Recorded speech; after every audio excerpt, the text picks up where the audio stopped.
जय हिंद दोस्तों, अनुभूति आईसीएस में आपका स्वागत है। आज की क्लास में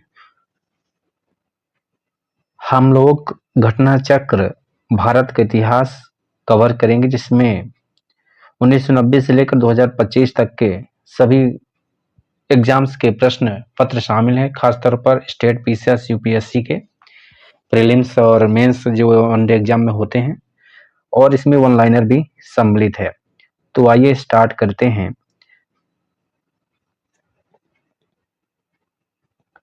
आप देख सकते हैं भारत का इतिहास।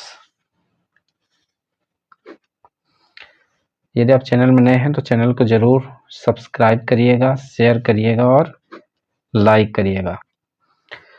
तो गुप्त एवं गुप्तोत्तर युग से स्टार्ट करते हैं। गुप्त वंश ने लगभग, गुप्त वंश की यदि बात करें तो 275 से लेकर के 550 ईस्वी तक इन्होंने शासन किया। कब तक शासन किया गुप्त वंश के शासकों ने? 275 से 550 ईस्वी तक। इस वंश की स्थापना कब हुई थी? लगभग 275 में हुई थी। महाराज श्री गुप्त के द्वारा स्थापना का श्रेय इन्हें दिया जाता है,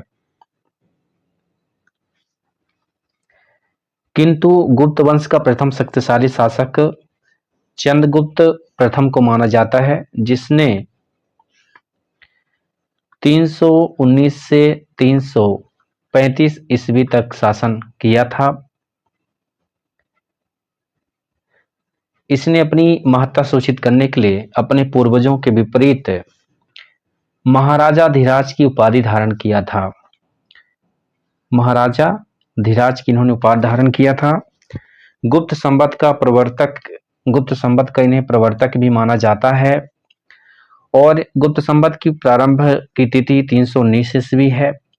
इतिहासकार विंसेंट स्मिथ ने अपनी रचना the early history of India में समुद्रगुप्त की वीरता और विजयों पर मुग्ध होकर उसे भारतीय नेपोलियन कहा। तो भारतीय नेपोलियन किसे कहा जाता है?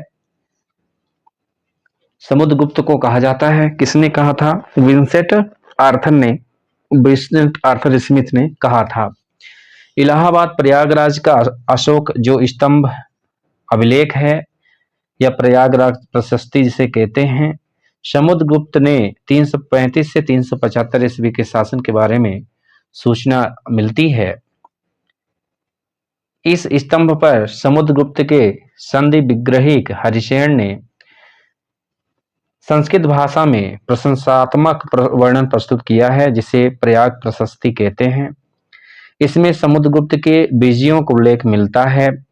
इस प्रशस्ति में समुद्रगुप्त के कुछ प्रशासनिक पदाधिकारियों के नाम मिलते हैं।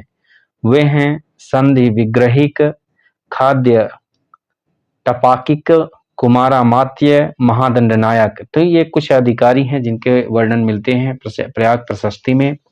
अशोक निर्मित यह स्तंभ मूलतः कौशाम्बी में स्थित था, जिसे अकबर ने इलाहाबाद वर्तमान नाम प्रयागराज में स्थापित करवाया था।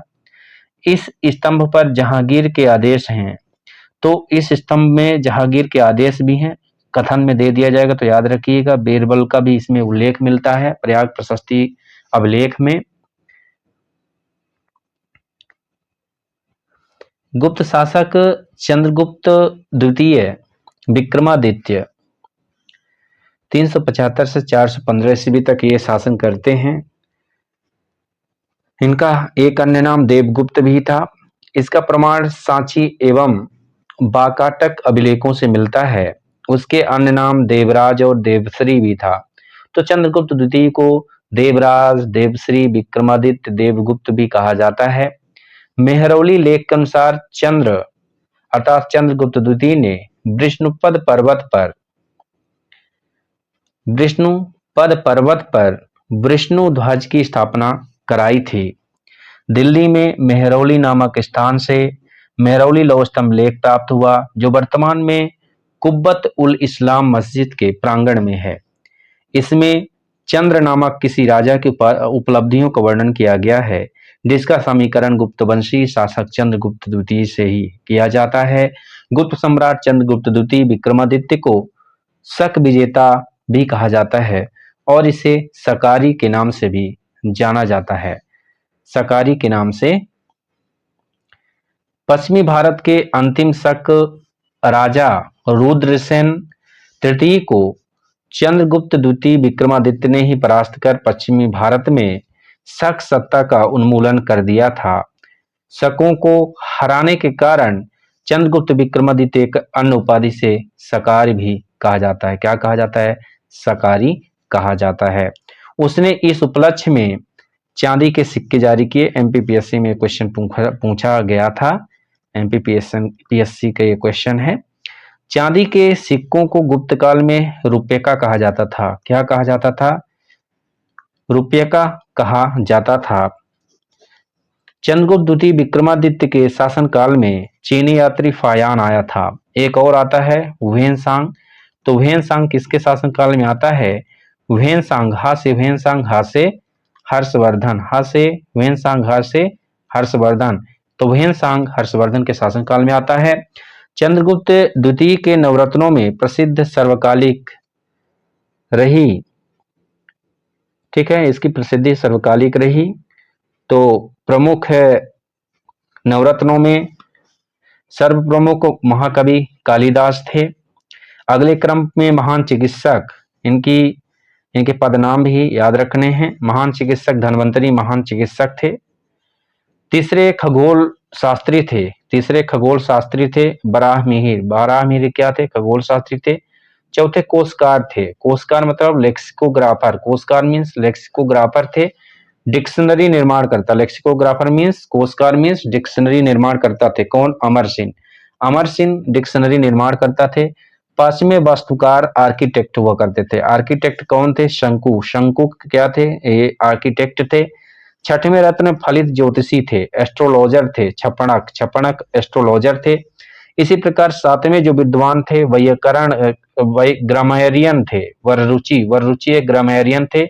आठवें जादूगर थे। जादूगर बेताल भट्ट मैजिशियन थे, जादूगर थे। और नौवें रत्न घटकरपर महान कूटनीतिज्ञ थे। घटकरपर क्या थे? महान कूटनीतिज्ञ थे। तो याद रखना है महाकवि कालिदास, इनको सभी को पता ही है। कालिदास क्या थे? महाकवि थे। कालिदास जी महाकवि थे। धन्वंतरी तो पता ही है सबको, चिकित्सक थे। खगोल शास्त्री थे बराहमिहिर। और लेक्सिकोग्राफर अमर सिंह थे। वास्तुकार आर्किटेक्ट शंकुक थे। रत्न फलित ज्योतिषी कौन थे? छपणक ज्योतिषी थे। और वैकरण चार्य वररुचि भी थे। और जादूगर मैजिशियन बेताल भट्ट थे। और नौवें घटकरपर कूटनीतिज्ञ थे। ठीक है। कुमारगुप्त प्रथम, जिन्हें महेंद्रादित्य भी कहा जाता था, ये 415 से 455 तक शासन करते हैं। 415 से 455 तक शासन करते हैं। और चंद्रगुप्त द्वितीय की पत्नी ध्रुव देवी से उत्पन्न पुत्र थे। इसके समय में गुप्त काल में सर्वाधिक अभिलेख प्राप्त हुए। कुमारगुप्त प्रथम के समय में ही सर्वाधिक अभिलेख प्राप्त होते हैं। और इसके समय के गुप्तकालीन सर्वाधिक अभिलेख प्राप्त हुए, जिनकी संख्या लगभग 18 के आसपास है। विल्सर्ड अभिलेख में कुमारगुप्त प्रथम तक गुप्तों की वंशावली प्राप्त होती है। तो विल्सर्ड जो अभिलेख है इसमें कुमारगुप्त प्रथम तक वंशावली प्राप्त होती है। बांग्लादेश के 3 स्थानों से कुमारगुप्त कालीन ताम्रपत्र प्राप्त हुए। ये धनदह ताम्रपत्र, दामोदरपुर ताम्रपत्र और बैग्राम ताम्रपत्र हैं, जो कि बांग्लादेश से प्राप्त हुए हैं। कुमारगुप्त की स्वर्ण, रजत और ताम्र मुद्राएं भी प्राप्त होती हैं। मुद्राओं पर उसकी उपाधियां महेंद्रादित्य, श्री महेंद्र, महेंद्र सिंह, अश्वमेघ महेंद्र, कुल मिला के महेंद्र की उपाधि इसने धारण किया था। तो ये सभी उपाधियां कुमारगुप्त प्रथम की हैं। फिर इसके बाद स्कंदगुप्त होते हैं, जिन्हें क्रमादित्य भी कहते हैं। ये 455 से 67 ईस्वी के बीच में शासन करते हैं। स्वर्ण सिक्कों के मुख्य भाग पर धनुष बाण लिए हुए राजा की आकृति, पृष्ठभाग पर पद्मासन में विराजमान लक्ष्मी के साथ श्री स्कंदगुप्त उत्कीर्ण मिलता है। स्कंदगुप्त के सिक्कों में कुछ सिक्कों के ऊपर गरुड़ ध्वज और उसकी उपाधि क्रमादित्य भी मिलती है। तो ऐसे सिक्के जारी करवाया था चंद्रगुप्त ने। मतलब स्कंदगुप्त ने भीतरी स्तंभ लेख में पुष्यमित्र हूणों के साथ स्कंदगुप्त के युद्ध का वर्णन मिलता है। पुष्यमित्र और हूणों के साथ स्कंदगुप्त के युद्ध का वर्णन मिलता है किस अभिलेख में? भीतरी के स्तंभ अभिलेख में। भीतरी के स्तंभ अभिलेख में पुष्यमित्र और हूणों के साथ युद्ध का वर्णन मिलता है। हूणों का पहला भारतीय आक्रमण गुप्त सम्राट स्कंदगुप्त के समय ही हुआ था। तो हूणों के आक्रमण स्कंदगुप्त के समय में जाना जाता है। स्कंदगुप्त के हाथों वे बुरी तरह से परास्त हुए। इसी ईसा के तीसरी सदी से जब हूण आक्रमण से रोमन साम्राज्य का पतन हो गया था, हूण आक्रमण से रोमन साम्राज्य का पतन हो गया था, तो भारतीय दक्षिण पूर्व एशियाई व्यापार पर अधिक निर्भर हो गए। तोरमाण भारत पर दूसरे हूण आक्रमण का नेता था। तोरमाण मध्य भारत के एरण नामक, जो कि मध्य प्रदेश के सागर में है, बराह प्रतिमा पर खुदा हुआ लेख इसका मिलता है। बराह प्रतिमा पर खुदा हुआ लेख मिला किसका? तोरमाण का मिला है, एरण में सागर के, जिससे पता चलता है कि धन्य विष्णु उसके शासन काल के प्रथम वर्ष में उसका सामंत था। धन्य विष्णु क्या था? उसके शासनकाल में प्रथम वर्ष में उसका सामंत था। मिहिर कुल हूण शासक तोरमाण का पुत्र था तथा उसका उत्तराधिकारी था। मिहिर कुल अत्यंत क्रूर और अत्याचारी शासक भी था। अत्यंत क्रूर था, अत्याचारी था। चीनी यात्री ह्वेनसांग मंदसौर लेख के साक्ष्य से ज्ञात होता है कि सर्वप्रथम गुप्त नरेश नरसिंह गुप्त बालादित्य ने लगभग 528 में, नरसिंह गुप्त बालादित्य ने 528 ईस्वी या कुछ स्त्रोतों के अनुसार 495 में, तत्पश्चात मालव नरेश मालवा के नरेश कौन थे? यशोधर्मन औलिकर वंश के थे। यशोधर्मन किस वंश के थे? मंदसौर के औलिकर वंश के थे। यशोधर्मन महान प्रतापी सम्राट थे। मिहिर कुल को बुरी तरह से इन्होंने पराजित किया था। मिहिर कुल को इन्होंने बुरी तरह से पराजित किया। गुप्त काल में बंगाल में ताम्रलिप्ति एक प्रमुख बंदरगाह था, जहां से उत्तर भारतीय व्यापार और साथ ही दक्षिण पूर्व एशिया, चीन, लंका, जावा और सुमात्रा आदि देशों के साथ व्यापार होता था। पश्चिमी भारत का प्रमुख बंदरगाह है भृगु, कच्छ या भड़ोच था, जो कि आज भी गुजरात में विद्यमान है। भृगु, कच्छ या भड़ोच, जहां से पश्चिम देशों के साथ समुद्री व्यापार होता था। प्राचीन भारत की अर्थव्यवस्था में श्रेणियों का विशेष योगदान था। ये संगठन क्या होते थे? व्यापारियों के द्वारा उनके व्यापार के समुचित संचालन के लिए स्थापित किए जाते थे। तो श्रेणियां व्यापारियों के द्वारा व्यापार के समुचित संचालन के लिए स्थापित की जाती थी। श्रेणियों का अपने सदस्यों पर न्यायिक अधिकार भी होता था। श्रेणियों का अपने सदस्यों पर न्यायिक अधिकार भी हुआ करता था। ठीक है। तथा श्रेणियों के द्वारा ही सदस्यों के वेतन, काम करने के नियमों, मानकों, कीमतों का निर्धारण किया जाता था। तो श्रेणियां ही क्या करती थी? बहुत इंपॉर्टेंट स्टेटमेंट में दिया जा सकता है। श्रेणियां क्या क्या करती थी? श्रेणियां वेतन का निर्धारण करती थी, काम करने के नियमों का निर्धारण करती थी, मानकों का निर्धारण, कीमतों का निर्धारण करती थी। प्रत्येक श्रेणी अपना एक प्रमुख होता था। प्रत्येक श्रेणी का अपना एक प्रमुख होता था। राजा का श्रेणियों के संचालन में कोई हस्तक्षेप नहीं होता था। यह भी एक स्टेटमेंट है कि क्या राजा की श्रेणियों के संचालन में हस्तक्षेप होता था? बिल्कुल नहीं होता था। श्रेणियां अपने नियम स्वयं बनाती थी। तो ये अपने नियम स्वयं बनाती। श्रेणियों में एक क्वेश्चन यदि पूछ दे एक क्वेश्चन यदि श्रेणियों का पूछ देता है तो इस क्वेश्चन को जरूर याद रखना है। ठीक है, एक क्वेश्चन जरूर याद रखना है।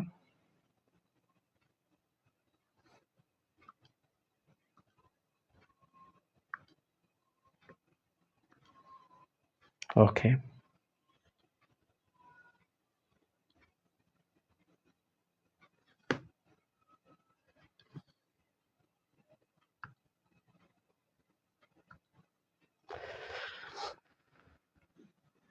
गुजरात, बंगाल, दक्कन और तमिलनाडु वस्त्र उत्पादन के लिए प्रसिद्ध थे। गुप्त काल में गुजरात, बंगाल, दक्कन, तमिलनाडु वस्त्र उत्पादन के लिए प्रसिद्ध हुआ करते थे।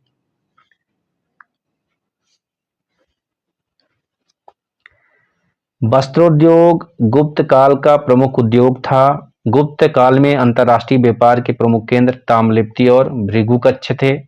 आयुर्वेद चिकित्सा के क्षेत्र में प्राचीन भारत की चरम परिणति चरक और सुश्रुत में मिलती है। चरक और सुश्रुत आयुर्वेद और चिकित्सा के प्रमुख वैज्ञानिक थे।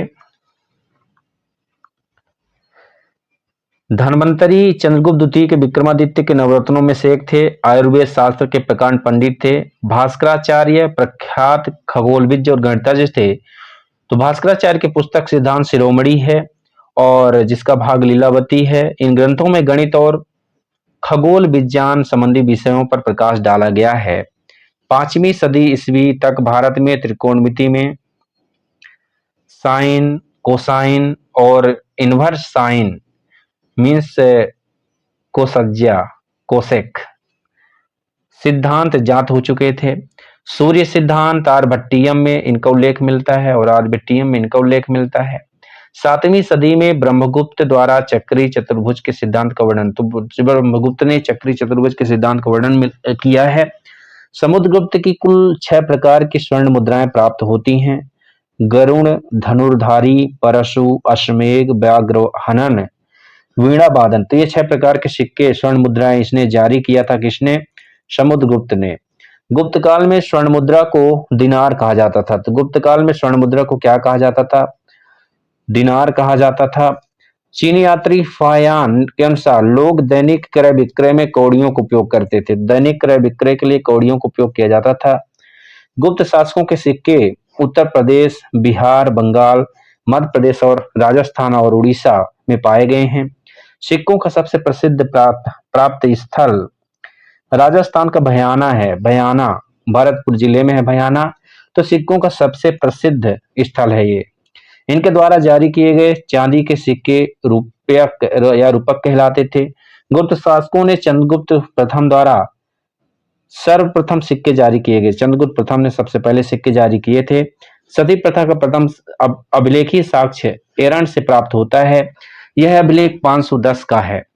तो एरन अभिलेख कब का है? 510 का। इसका डेट याद रखना है, 510 ईस्वी का है। कहते हैं कि गोपराज नामक सेनापति स्त्री के सती होने का उल्लेख इसमें मिलता है।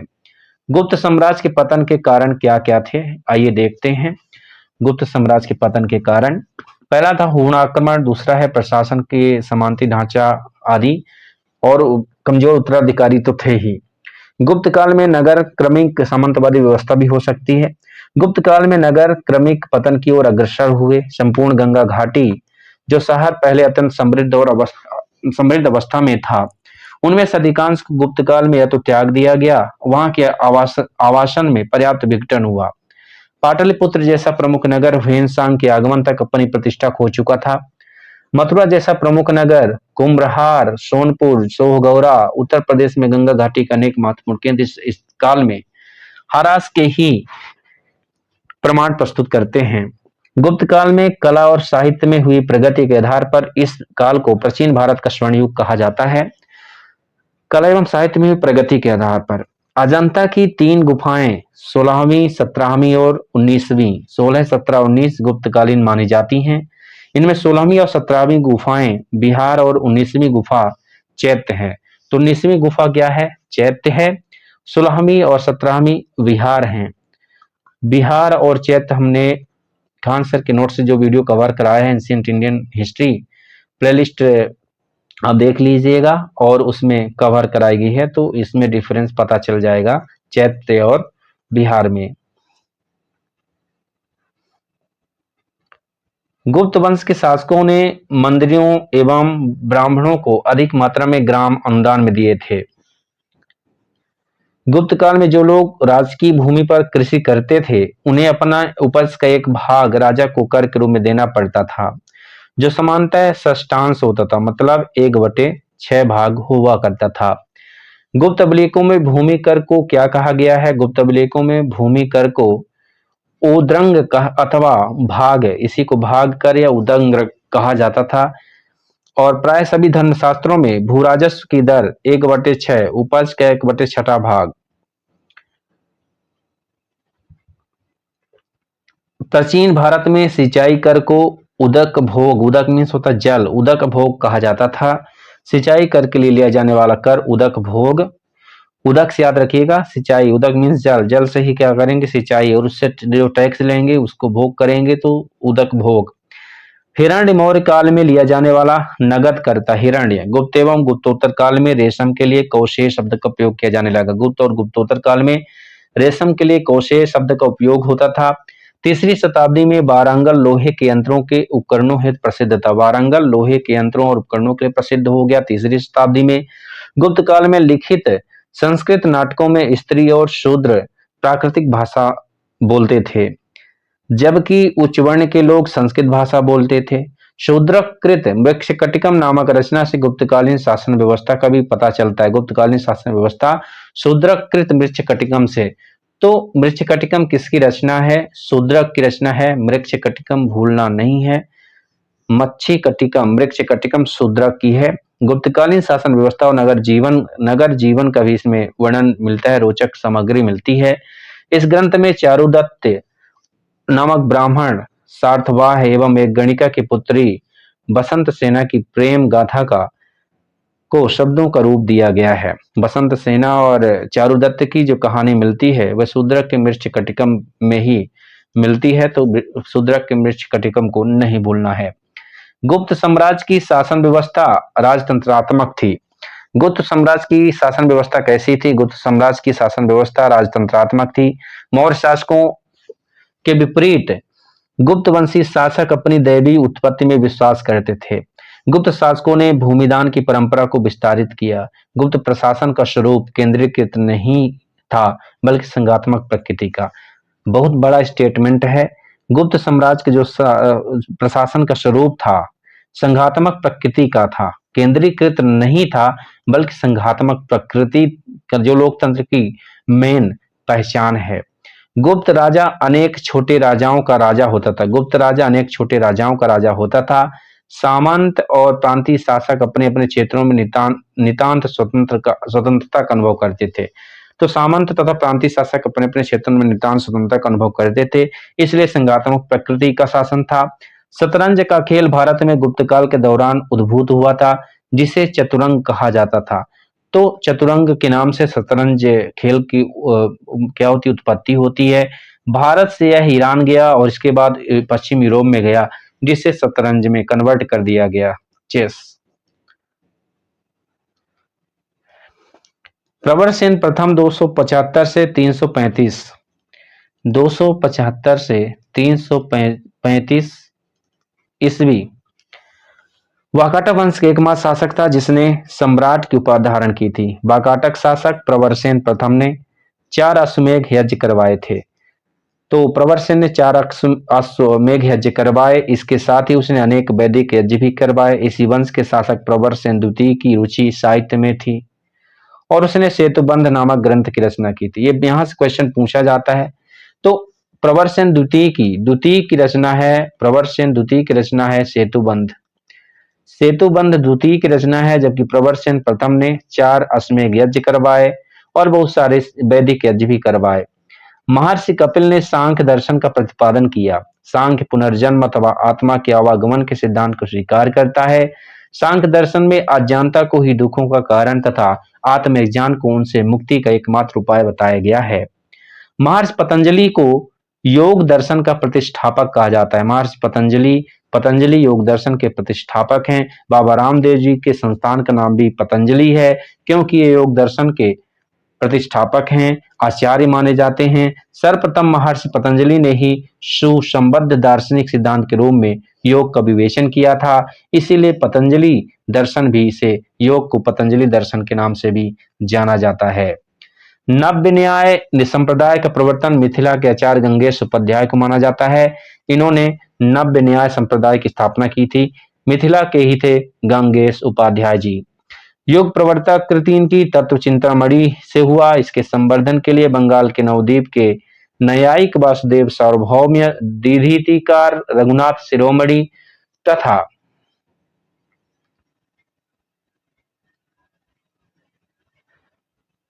मथुरानाथ जगदीश एवं गदाधर भट्टाचार्य सुप्रसिद्ध हैं। भारतीय दर्शन में चार्वाक दर्शन जड़वादी भौतिकवादी विचारधारा का पोषक है। इस दर्शन का आदर्श क्या है? यावत जीवेत सुखम जीवेत, ऋणम कृत्वा घृतम पिबेत, भस्मीभूतस्य देहस्य पुनरागमनम कुतः। जब तक जीवित रहें सुख से जीवित रहें, उधार लेकर घी पिए, क्योंकि देह के भस्म हो जाने के बाद पुनर्जन्म नहीं होता।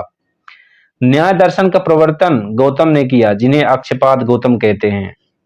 तो न्याय दर्शन का प्रवर्तक गौतम है, अक्षपाद गौतम। न्याय का शाब्दिक अर्थ तर्क या निर्णय होता है। न्याय दर्शन में 16 पदार्थों तत्वों का अस्तित्व स्वीकार किया गया है। न्याय दर्शन का मूल ग्रंथ गौतम कृत न्याय सूत्र है। कर्म का सिद्धांत मीमांसा दर्शन से संबंधित है। जो कर्म का सिद्धांत है वह मीमांसा दर्शन से लिया गया है। इसे पूर्व मीमांसा, कर्म मीमांसा या धर्म मीमांसा भी कहते हैं।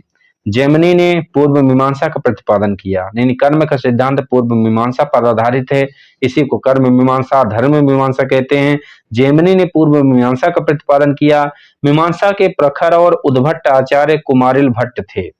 कुमारी भट्ट ने मीमांसा को नई ऊंचाइयों तक पहुंचाया, जिनकी गणना भारतीय दर्शन के मूर्धन्य आचार्यों में की जाती है। कुमारिल भट्ट की गणना भारतीय दर्शन के मूर्धन्य विद्वानों में की जाती है, जिन्होंने अपने प्रमुख तर्कों से बौद्ध धर्म तथा दर्शन का खंडन करके वैदिक धर्म और दर्शन की पुनर्प्रतिष्ठा की। पूर्व मीमांसा और वेदांत के बीच की श्रृंखला माना जा सकता है। पूर्व मीमांसा और वेदांत के बीच की श्रृंखला माना जा सकता है। मीमांसा दर्शन के वेद को शाश्वत सत्य मानता है। मीमांसा दर्शन वेद को शाश्वत सत्य मानता है। पूर्व मीमांसा दर्शन में वेद के कर्मकांड भाग पर विचार किया गया। पूर्व मीमांसा जो दर्शन उसमें वेद के कर्मकांड भाग पर विचार किया गया है, और उत्तर मीमांसा में वेद के ज्ञान कांड भाग पर विचार किया गया है। तो पूर्व मीमांसा किससे रिलेटेड है? थोड़ा सा यहाँ कॉन्सेप्ट समझना है। पूर्व मीमांसा रिलेटेड है दर्शन से। कौन से दर्शन से? कर्मकांड के दर्शन से। जबकि उत्तर मीमांसा वेद के ज्ञान कांड मीमांसा से संबंधित है, मतलब वेद ज्ञान कांड से संबंधित है। मीमांसा और वेदांत, न्याय और वैशेषिक, सांख्य और योग भारतीय षड दर्शन के भाग हैं। मीमांसा और वेदांत, न्याय, वैशेषिक, सांख्य, योग भारतीय षड दर्शन के भाग हैं। वेदों को मान्यता देने के कारण ही सांख्य, योग, न्याय, वैशेषिक, पूर्व मीमांसा और उत्तर मीमांसा अर्थात वेदांत को षड दर्शन, आस्तिक दर्शन कहते हैं। इनके प्रणेता योग सांख्य के कपिल हैं, योग के पतंजलि हैं, न्याय के गौतम हैं, वैशेषिक के कणाद, पूर्व मीमांसा के जैमिनी हैं, बाद वाले के उत्तर मीमांसा के बाद वाले के बादरायण हैं। वेदांत दर्शन को भारतीय विचारधारा की पराकाष्ठा माना जाता है। वेदांत का शाब्दिक अर्थ है वेद का अंत, अर्थात वैदिक विचारधारा की पराकाष्ठा को वेदांत कहते हैं। वेदांत दर्शन के 3 आधार हैं, उपनिषद, ब्रह्मसूत्र और भगवत गीता। तो वेदांत के अंतर्गत तीन आधारों को शामिल किया गया है, उपनिषद, ब्रह्मसूत्र और भगवत गीता। इन्हें वेदांत दर्शन की प्रस्थान त्रयी कहा जाता है। उपनिषद, ब्रह्मसूत्र और भगवत गीता को कई सूक्ष्म भेदों के आधार पर इसके कई उप संप्रदाय और इसके प्रवर्तक हैं। जैसे शंकराचार्य का अद्वैतवाद है, रामानुजन का विशिष्टाद्वैतवाद है और माधवाचार्य का द्वैतवाद है। पुराणों के अनुसार चंद्रवंश या सोमवंश क्षत्रिय वर्ण के मूल वंशों में से एक है। चंद्रवंशी शासकों का मूल स्थान त्रेता युग में प्रयाग था। चंद्रवंशी शासकों का मूल स्थान क्या था? त्रेता युग में प्रयाग था। परंतु प्रलय के पश्चात द्वापर युग में चंद्रवंशी संवारण ने प्रतिष्ठानपुर अर्थात वर्तमान झूसी प्रयागराज में राजधानी की स्थापना की। अग्निकुल के राजपूतों का सर्वाधिक प्रसिद्ध प्रतिहार वंश था। अग्निकुल के जो राजपूत हैं उसमें सर्वाधिक प्रसिद्ध प्रतिहार वंश था। गुर्जरों की शाखा से संबंधित होने के कारण इतिहास में इसे गुर्जर प्रतिहार वंश कहा जाने लगा। गुर्जर जाति का प्रथम उल्लेख पुलकेशिन द्वितीय के एहोल प्रशस्ति में हुआ है।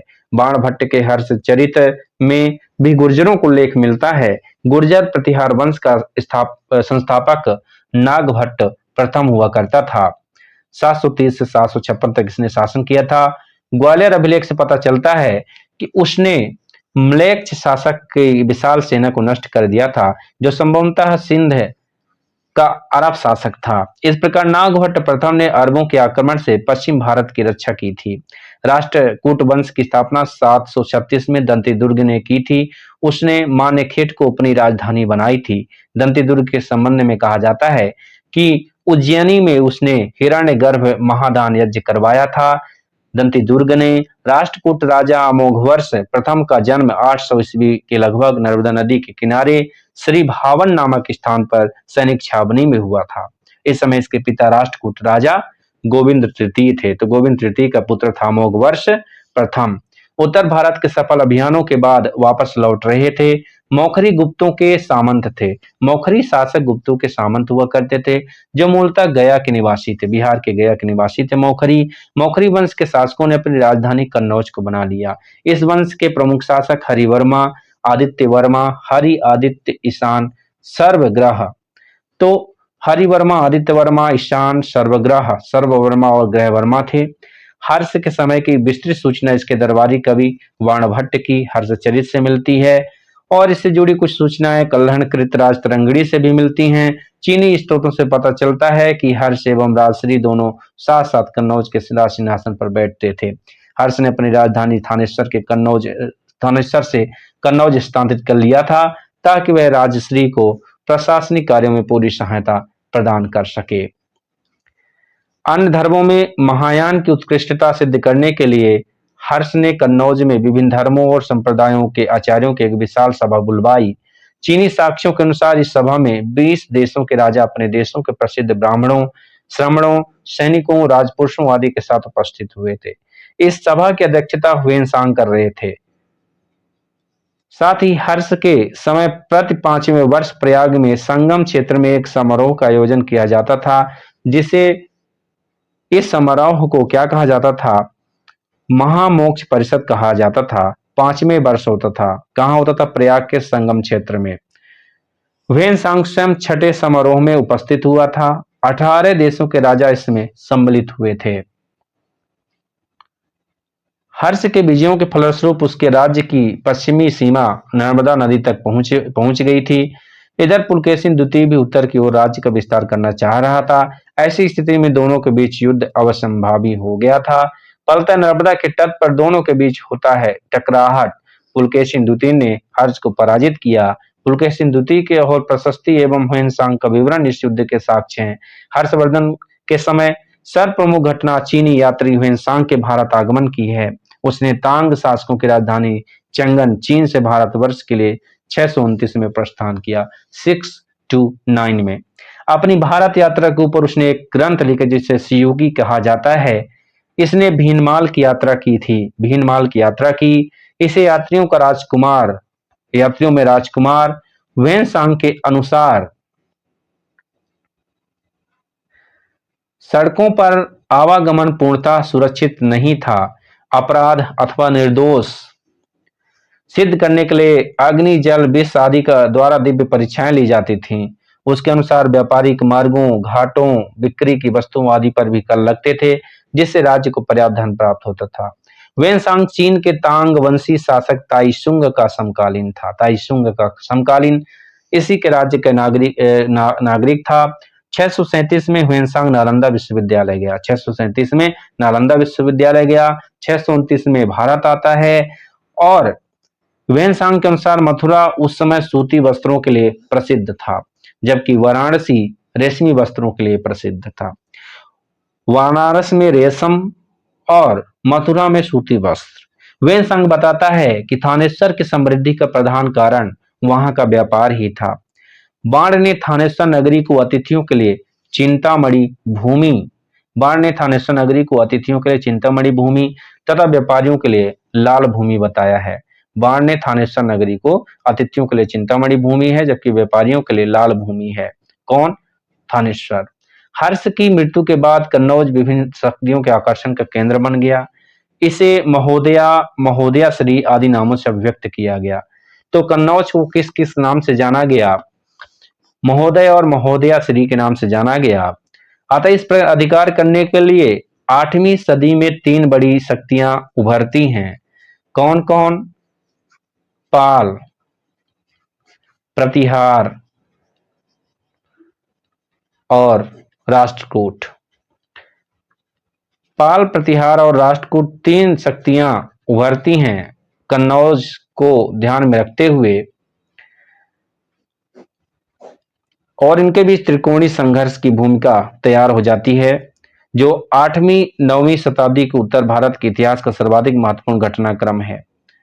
8वीं 8th एंड 9th सेंचुरी की प्रमुख घटना है त्रिकोणीय संघर्ष।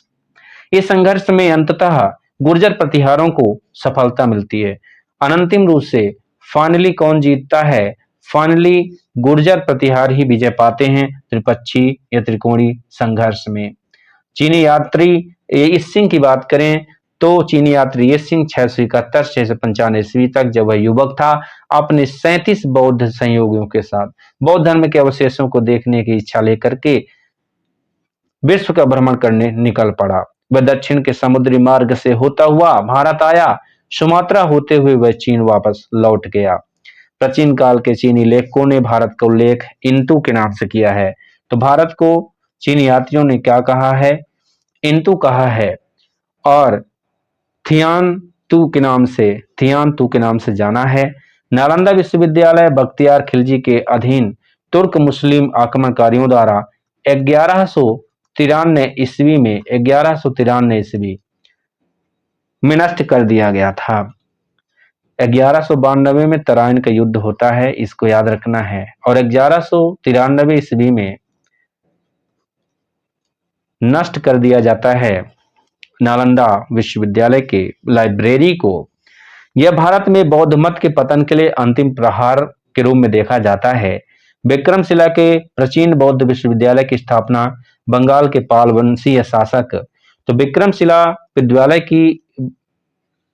विश्वविद्यालय की स्थापना धर्मपाल ने किया था। विक्रमशिला धर्मपाल। शंकराचार्य को श्री शंकराचार्य आदि नामों से जाना जाता है। 8वीं शताब्दी में इनका जन्म केरल के एक छोटे से गांव कलाडी में हुआ था। केरल के कलाडी में जन्म किसका हुआ? शंकराचार्य जी का। उनके दर्शन को अद्वैत वेदांत के नाम से जानते हैं। शंकराचार्य द्वारा स्थापित 4 मठ हिंदू धर्म के पथ प्रदर्शक माने जाते हैं। इनका विवरण इस प्रकार है। दक्षिण में श्रृंगेरी मठ है कर्नाटका में, द्वारका गुजरात में है, पुरी जो है उड़ीसा में है, और ज्योतिर्मठ जोशी मठ जिसे कहते हैं उत्तराखंड में है, उत्तर में। 4 धाम बद्रीनाथ, केदारनाथ, द्वारकापुरी, रामेश्वरम, मतलब बद्रीनाथ है, द्वारका है, पुरी है और रामेश्वरम में 4 धाम में आते हैं। जबकि छोटा 4 धाम में उत्तराखंड में स्थित गंगोत्री, यमुनोत्री, केदारनाथ, बद्रीनाथ, केदारनाथ, यमुनोत्री, गंगोत्री ये छोटा 4 धाम कहलाते हैं। और 4 धाम में बद्रीनाथ, द्वारका, पुरी और रामेश्वरम आते हैं 4 धाम में।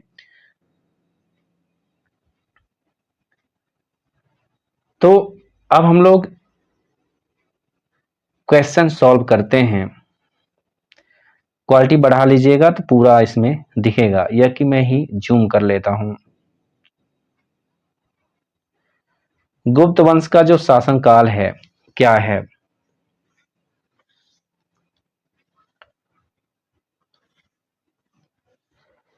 तो गुप्त वंश का शासनकाल क्या है? गुप्त वंश ने किस अवधि में शासन किया था?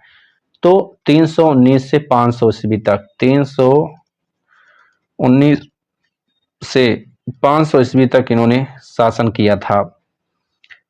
275 से 550 ईस्वी तक शासन किया। इस वंश की स्थापना लगभग 275 में महाराज श्री गुप्त द्वारा की गई थी, किंतु गुप्त वंश का प्रथम शक्तिशाली शासक चंद्रगुप्त प्रथम ही था, जिन्होंने 319 से 335 ईस्वी तक शासन किया। इसने अपनी महत्ता सूचित करने के लिए अपने पूर्वजों के विपरीत महाराजा धीराज की उपाधि धारण की थी। सेकंड क्वेश्चन है कि निम्नलिखित शासकों में से किस एक ने 4 अश्वमेधों का संपादन किया था? तो 4 अश्वमेध का संपादन किया था प्रवरसेन प्रथम ने।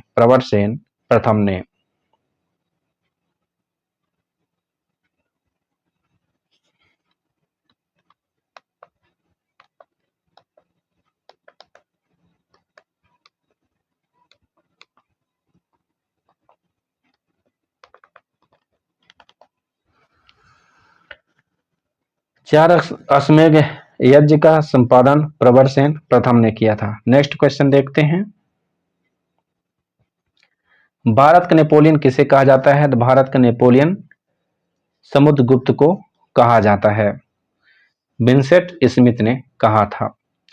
प्राचीन भारत का नेपोलियन किसे कहा जाता है? प्राचीन भारत के नेपोलियन समुद्रगुप्त को कहा जाता है।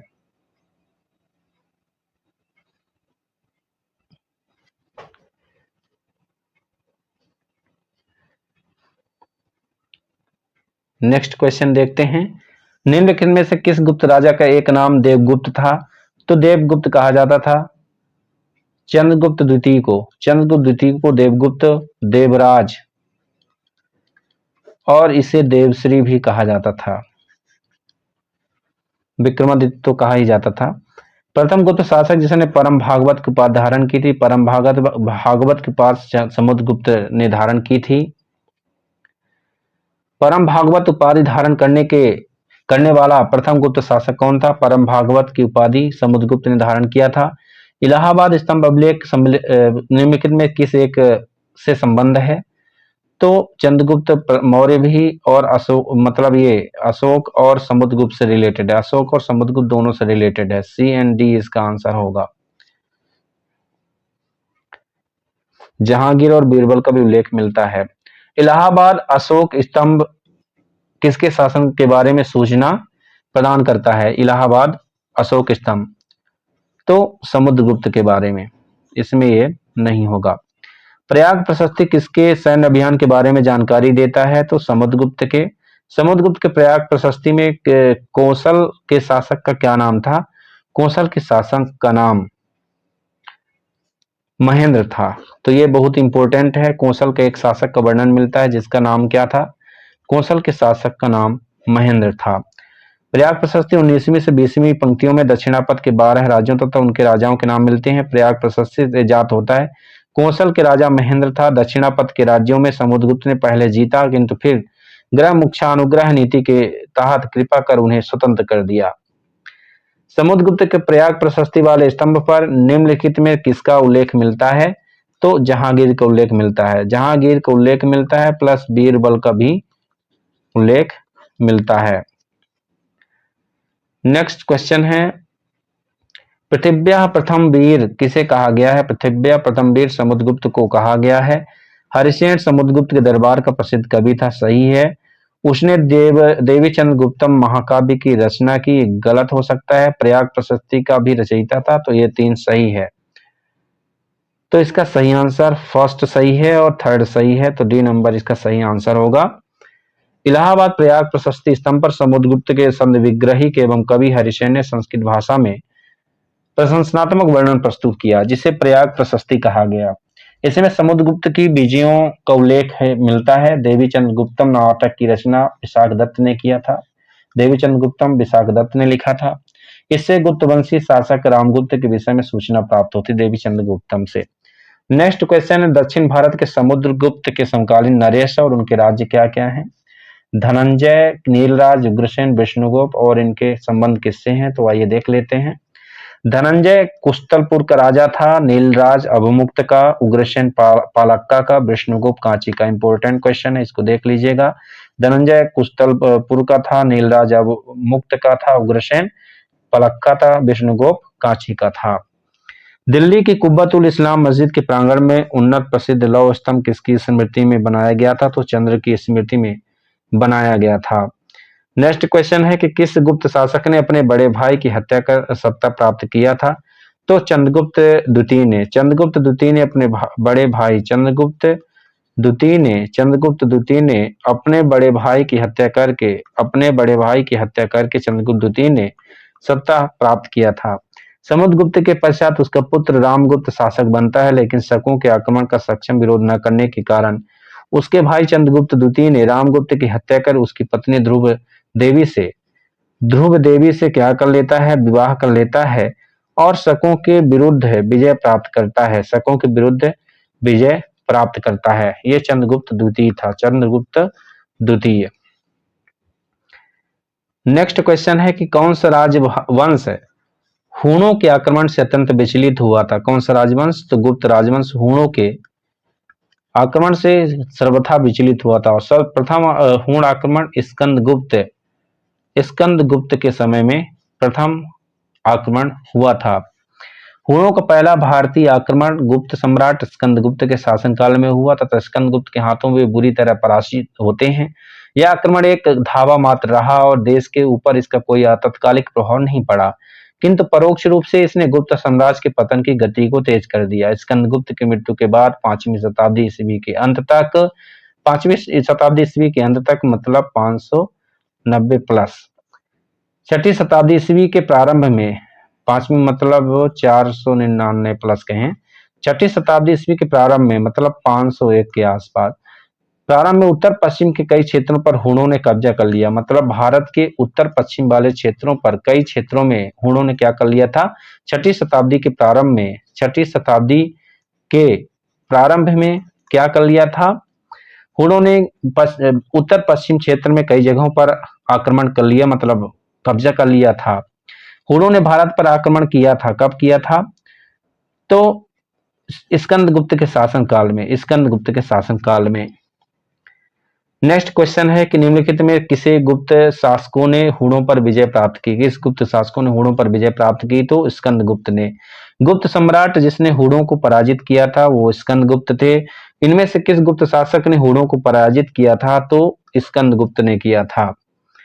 किस अभिलेख से ज्ञात होता है कि स्कंदगुप्त ने हुणों को पराजित किया था, तो यह भीतरी स्तंभलेख में लिखा गया है कि स्कंदगुप्त ने हुणों को पराजित किया था। उत्तर प्रदेश के गाजीपुर जिले में सैदपुर तहसील में भीतरी अभिलेख है। कहाँ है, यूपी में भीतरी अभिलेख है। भीतरी स्तंभलेख से मिलता है, इसमें पुष्यमित्रों और हुणों के साथ स्कंदगुप्त के युद्ध का वर्णन मिलता है। पुष्यमित्रों और हुणों के साथ उल्लेखनीय है कि हुणों का पहला भारतीय आक्रमण गुप्त सम्राट स्कंदगुप्त के शासनकाल में हुआ, जिसमें वे स्कंदगुप्त से बुरी तरह पराजित होते हैं। गुप्त साम्राज्य के पतन के विभिन्न कारण क्या थे। हुणों का आक्रमण, प्रशासन का सामंती ढांचा, सही बात है।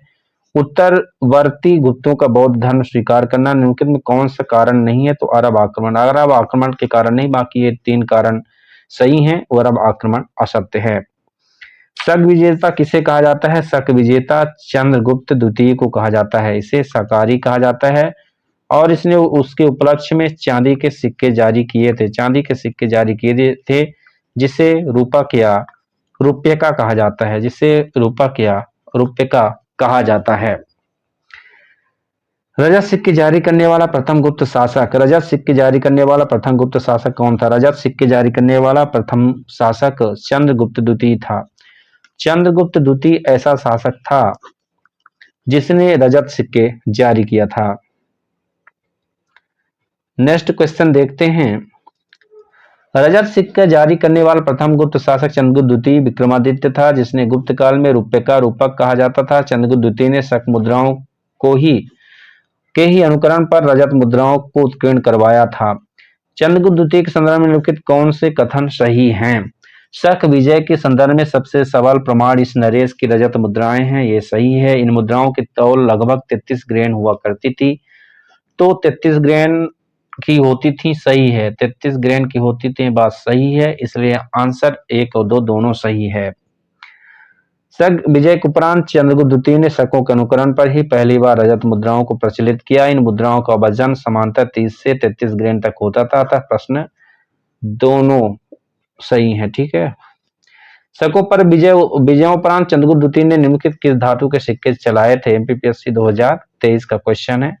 चांदी के सिक्के चलाए थे। प्रसिद्ध चीनी यात्री फयान ने किसके शासनकाल में भारत की यात्रा की थी, तो फयान चंद्रगुप्त द्वितीय के समय में आया था। ठीक है। चंद्रगुप्त द्वितीय ने अपनी पुत्री प्रभावती का विवाह किससे किया था, तो वकाटक नरेश से किया था। वकाटक वंश के शासक के साथ किया था। चंद्रगुप्त द्वितीय ने नाग राजकुमारी कुबेर नागा से विवाह किया, जिससे प्रभावती गुप्ता उत्पन्न होती हैं, पुत्री पैदा होती हैं। प्रभावती गुप्त का विवाह वकाटक नरेश रुद्रसेन द्वितीय से किया था। तो प्रभावती गुप्त का विवाह रुद्रसेन द्वितीय से करते हैं। किसका, प्रभावती गुप्त का। किसकी पुत्री थी, राजकुमारी कुबेर नागा की, नागवंश की राजकुमारी थी कुबेर नागा की पुत्री थी प्रभावती गुप्त। वाकाटक वंश के रुद्रसेन द्वितीय से इनका विवाह कर दिया जाता है। वाकाटक वंश से अपनी स्थिति सुदृढ़ कर लेते हैं। प्रभावती गुप्त शासका थी, वाकाटक वंश की शासका थी। प्रभावती गुप्त गुप्त शासक चंद्रगुप्त द्वितीय विक्रमादित्य की पुत्री थी। इनका विवाह वाकाटक शासक रुद्रसेन द्वितीय से होता है। रुद्रसेन द्वितीय की मृत्यु के पश्चात उसके पुत्र अल्पवयस्क होने के कारण प्रभावती गुप्त ने अपने पिता के सहयोग से राज्य का संचालन कुशलता से किया था। निम्नलिखित में से कौन सही सुमेलित नहीं है? तो कुमारगुप्त का मंदसौर अभिलेख है, ये सही है। पतिक का तक्षशिला अभिलेख, ये भी सही है। प्रभावती गुप्त का उदयगिरी गुहा अभिलेख, ये गलत है। समुद्रगुप्त का एरन अभिलेख, ये सही है। चंद्रगुप्त द्वितीय का उदयगिरी गुहा अभिलेख है, चंद्रगुप्त द्वितीय का उदयगिरी गुहा अभिलेख है, ना कि प्रभावती गुप्त का। नेक्स्ट क्वेश्चन देखते हैं कि निम्नलिखित में से कौन सा अभिलेख विश्व के प्रथम विज्ञापन के तौर पर एमपीपीएससी 2021 में? तो यह है दसपुर अभिलेख। दसपुर यानी मंदसौर, मध्य प्रदेश के मंदसौर में जो अभिलेख है, मंदसौर का अभिलेख, यह कहलाता है विश्व का प्रथम विज्ञापन। विश्व का प्रथम विज्ञापन अभिलेख, इसमें उल्लेख मिलता है। रेशम बुनकरों का उल्लेख मिलता है। दसपुर अभिलेख विश्व के प्रथम विज्ञापन के तौर पर जाना जाता है। इसे मंदसौर प्रशस्ति के नाम से भी जाना जाता है। गुप्त सम्राट कुमारगुप्त प्रथम के शासनकाल के एक प्रसिद्ध अभिलेख है। इसमें पट्टवाय अर्थात पट्टवाय मतलब रेशमी बुनकर, पट्टवाय, पट्टवाय श्रेणी मतलब क्या हुआ? रेशमी बुनकर की श्रेणी थी पट्टवाय श्रेणी। रेशमी बुनकरों की श्रेणी को पट्टवाय कहा जाता था, पट्टवाय श्रेणी, है ना। मंदसौर प्रशस्ति किस शासक की उपलब्धियों का विवरण प्रस्तुत करती हैं? तो कुमारगुप्त प्रथम की उपलब्धियों का। कुमारगुप्त प्रथम का समकालीन था वत्सभट्टी, ये भी क्वेश्चन पूछा जा चुका है। तो कौन रचना किया था इसकी? वत्सभट्टी ने रचना किया था मंदसौर अभिलेख का। स्थानीय कविता उसने मंदसौर प्रशस्ति की रचना किया। मंदसौर प्रशस्ति की रचना वत्सभट्टी ने किया। मंदसौर प्रशस्ति कुमारगुप्त प्रथम की उपलब्धियों का विवरण मिलता है।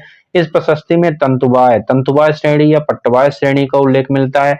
पट्टवाय श्रेणी का मतलब ही होता है रेशम बुनकरों की श्रेणी को पट्टवाय श्रेणी कहा जाता है। साथ ही सूर्य मंदिर के वर्णन से उस नगर में प्रचलित सूर्य उपासना की धार्मिक भावना को तथा मालवा में प्रचलित शिखर युक्त प्राचीन मंदिरों की वास्तुगत विशेषताओं का भी निरूपण किया गया है। इस प्रकार से मंदसौर अभिलेख था। रेशम बुनकरों की श्रेणी की जानकारी निम्नलिखित में किस शिलालेख से प्राप्त होती है? तो दसपुर में एक शिलालेख भी है। इस शिलालेख से भी रेशम बुनकरों की श्रेणी की, रेशम बुनकरों की श्रेणी मतलब पट्टवाय श्रेणी, पट्टवाय श्रेणी का उल्लेख मिलता है। पट्टवाय श्रेणी या तंतुवाय श्रेणी से कहते हैं। इसी को तंतुवाय श्रेणी भी कहते हैं। पट्टवाय श्रेणी को तंतुवाय श्रेणी के नाम से जानते हैं। दसपुर मंदसौर शिलालेख गुप्त शासक कुमारगुप्त प्रथम के शासनकाल में, कुमारगुप्त प्रथम के शासनकाल में इसे उत्कीर्ण कराया गया था। कुमारगुप्त प्रथम के राज्यपाल बंधु वर्मा को उल्लेख इसमें मिलता है। बंधु वर्मा को उल्लेख मिलता है। सूर्य मंदिर के निर्माण को उल्लेख भी मिलता है। प्राप्त लेख में पटवाया तंतुवाय श्रेणी रेशम सूत बनने वालों की श्रेणी का उल्लेख मिलता है। नेक्स्ट क्वेश्चन देखते हैं कि निम्नलिखित कूट शासक और रानियों को पहचानना है। चंद्रगुप्त की रानी थी कुबेर नागा, जिससे प्रभावती गुप्त उत्पन्न हुई थी। प्रभावती गुप्त इनकी बेटी थी, जिनकी रुद्रसेन द्वितीय से, वाकाटक नरेश रुद्रसेन द्वितीय से शादी हो जाती है। चंद्रगुप्त द्वितीय की पत्नी थी कुमार देवी। तो देख लेते हैं। चंद्रगुप्त की कुमार देवी थी, समुद्रगुप्त की दत्ता देवी थी, चंद्रगुप्त की कुमार देवी, चंद्रगुप्त द्वितीय की कुबेर नागा थी, कुमार गुप्त प्रथम की अनंत देवी, है ना। नेक्स्ट, गुप्तकालीन प्रशासनिक विभाजन का सही अनुक्रम क्या है? तो सबसे बड़ी भुक्ति होती थी। भुक्ति को विषय में, विषय को बीथी में, बीथी को ग्राम में बांटते थे। तो वीथ को याद रखना है। बीथी को किस में बांट देते थे? बीथी को ग्राम में बांट देते थे। और बीथी से बड़ा क्या होता था? विषय होता था। और विषय से बड़ा भुक्ति होता था। भुक्ति मतलब प्रांत। तो गुप्तकाल में साम्राज्य को भुक्ति अर्थात प्रांत में विभाजित किया गया था। और भुक्ति ये को देश भी कहते थे। तो राष्ट्र होता सबसे ऊपर, राष्ट्र का सम्राट मुखिया होता था, देश या भुक्ति का उपरिक होता था, उपरिक के नीचे विषय का विषयपति होता था, वीथी के आयुलन या वीथी महत्तर हुआ करते थे, जिन्हें महत्तर कहा जाता, महत्तर वीथी महत्तर या आयुलन इससे कहा जाता था। ग्रामिक या अष्ट कुलाधिकारी हुआ करते थे, ग्राम के प्रशासन को अष्ट कुलाधिकारी देखते थे। कौन देखते थे? अष्ट कुलाधिकारी देखते थे, या इसी को ग्रामिक कहा जाता था, ग्रामिक। ईसा की तीसरी शताब्दी से जबकि हूण आक्रमण से रोमन साम्राज्य समाप्त हो गया, भारतीय व्यापारी अधिकारिक निर्भर हो गए। किस रोमन साम्राज्य के पतन के बाद किस पर निर्भर हो गए थे? तो दक्षिण पूर्व एशियाई व्यापार पर निर्भर हो गए। ईसा की तीसरी सदी से जब हूण आक्रमण से रोमन साम्राज्य का पतन हो गया, तो भारतीय दक्षिण पूर्वी एशिया के व्यापार पर अधिक निर्भर हो गए थे। गुप्त काल में उत्तर भारतीय व्यापार निम्नलिखित में किस एक पत्तन से संचालित होता था? तो ताम्रलिप्ति से। उत्तर भारतीय व्यापार ताम्रलिप्ति से होता था। गुप्त काल में ताम्रलिप्ति तत्कालीन बंगाल का एक प्रमुख बंदरगाह था, जहां से उत्तर भारत के व्यापार दक्षिण पूर्व एशिया, चीन, लंका, जावा, सुमात्रा आदि देशों के साथ होता था। पश्चिम भारत का प्रमुख बंदरगाह भृगुकच्छ भड़ोज था, जहां से उत्तर भारत का पश्चिमी देशों के साथ समुद्री व्यापार होता था। गुप्त काल में उत्तर भारत का सर्वाधिक व्यापार दक्षिण पूर्व एशिया से होता था। गुप्त काल में उत्तर भारत का सर्वाधिक व्यापार दक्षिण पूर्व एशिया से होता था। अतः इस काल का प्रमुख बंदरगाह ताम्रलिप्ति था। परंतु अन्य बंदरगाहों जैसे भड़ोज, कल्याण, काम्बे, ये कुछ अन्य बंदरगाह थे। भड़ोज, कल्याण और काम्बे उत्तर भारतीय व्यापार होता था। अतः उपयुक्त प्रश्न में सर्वाधिक उपयुक्त उत्तर ताम्रलिप्ति ही होगा। साथ ही यदि विकल्प में उपयुक्त सभी विकल्प होता तो सटीक उत्तर उपयुक्त सभी होता। निम्नलिखित में से कौन सा बंदरगाह गुप्त काल में उत्तर भारतीय व्यापार के लिए उपयोग किया जाता था? तो इसका सही आंसर उपयुक्त में से कोई नहीं, उपयुक्त में से एक से अधिक होगा। तो उपयुक्त में से एक से अधिक हो सकता है, ये आंसर इसका होगा। भारत ने दक्षिण पूर्वी एशिया के साथ अपने आरंभिक सांस्कृतिक संपर्क तथा व्यापारिक संबंध बंगाल खाड़ी के पार बना रखे थे। निम्नलिखित में से कौन से बंगाल खाड़ी की इस उत्कृष्ट आरंभिक समुद्री इतिहास की सबसे विश्वसनीय व्याख्या हो सकती है? तो इसका राइट आंसर सी होगा। बंगाल की खाड़ी में चलने वाली मानसून हवाओं ने समुद्री यात्रा को सुगम बना दिया था। भारत ने दक्षिण पूर्व एशिया के साथ अपने आरंभिक सांस्कृतिक संपर्क तथा व्यापारिक संबंध बंगाल खाड़ी के पार बना रखे थे। इसका प्रमुख कारण बंगाल की खाड़ी में चलने वाली मानसूनी हवाओं के द्वारा समुद्री यात्रा का सुगम होना था। प्राचीन भारत में देश की अर्थव्यवस्था में अत्यंत महत्वपूर्ण भूमिका निभाने वाली श्रेणी के संगठन के बारे में कौन से कथन सही हैं? प्रत्येक श्रेणी राज्य के केंद्रीय प्राधिकरण के साथ पंजीकृत होती थी और प्रशासनिक स्तर पर राजा उनका प्रमुख होता था। गलत है। श्रेणी ही वेतन, काम करने के नियमों, मानकों और कीमतों को सुनिश्चित करती थी, अर्थात 2 सही है। 2 नंबर सही है। श्रेणी का अपने सदस्यों पर न्यायिक अधिकार होता था, ये भी सही है, मतलब 3 भी सही है। तो इसका सी आंसर होगा 2 और 3। श्रेणी के बारे में जानना जरूरी है क्योंकि यहां से क्वेश्चन पूछा जा सकता है। प्राचीन भारत की अर्थव्यवस्था में श्रेणियों का विशेष महत्व है। ये संगठन व्यापारियों के द्वारा उनके व्यापार के समुचित संचालन के लिए स्थापित किए जाते थे। श्रेणियों का अपने सदस्यों पर न्यायिक अधिकार होता था। श्रेणियों के द्वारा ही सदस्यों के वेतन, काम करने के नियमों, मानकों, कीमतों का निर्धारण किया जाता था। प्रत्येक श्रेणी का अपना एक प्रमुख होता था। राजा का श्रेणियों के संचालन में कोई हस्तक्षेप नहीं था। ये बात, श्रेणी अपने नियम स्वयं बनाती थी। स्थानीय प्रशासन में श्रेणियों को काफी महत्व प्राप्त होता था। गुप्त काल में गुजरात, बंगाल, दक्कन और तमिल राष्ट्र में स्थित केंद्र किससे संबंधित थे? वस्त्र उत्पादन से। गुजरात, बंगाल, दक्कन और तमिल राष्ट्र में वस्त्र उत्पादन होता था।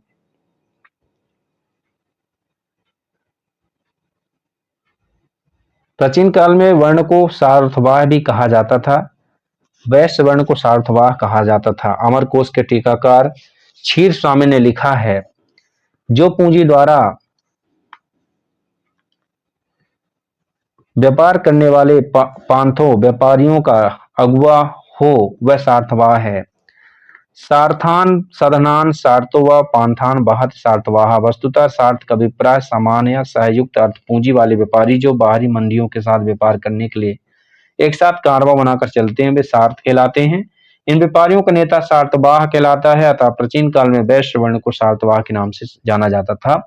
निम्नलिखित में कौन गुप्त काल में अपनी आयुर्विज्ञान विषय रचना के लिए जाना जाता है? आयुर्विज्ञान, तो इसमें एक से अधिक हो सकते हैं। सुश्रुत शल्य चिकित्सा के जनक कहे जाते थे। सुश्रुत शल्य चिकित्सक जनक हैं, काशी के रहने वाले थे। इनका काल लगभग 600 बीसी माना जाता है।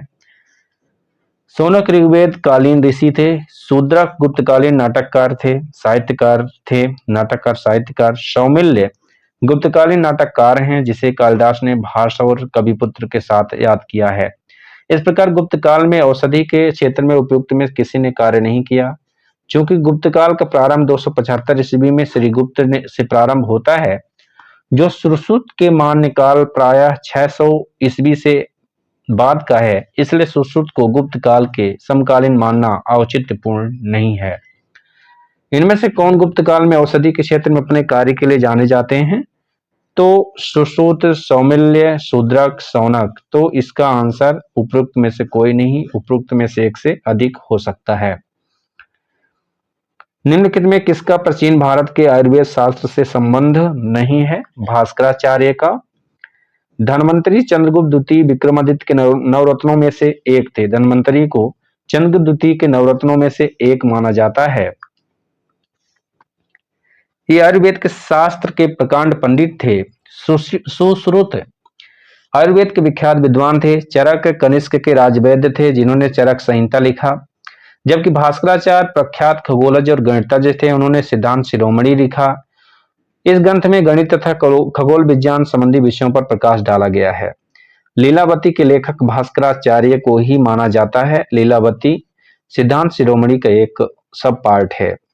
यह गणित विषयक महत्वपूर्ण ग्रंथ है लीलावती, और संस्कृत भाषा में लिखी गई है। काव्यात्मक शैली में श्लोकबद्ध है।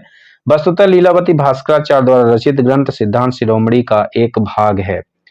प्राचीन काल भारत में हुई वैज्ञानिक प्रगति के संदर्भ में लिखने में से कौन से कथन सत्य हैं? तो 1, 3 और 4 इसके सत्य हैं।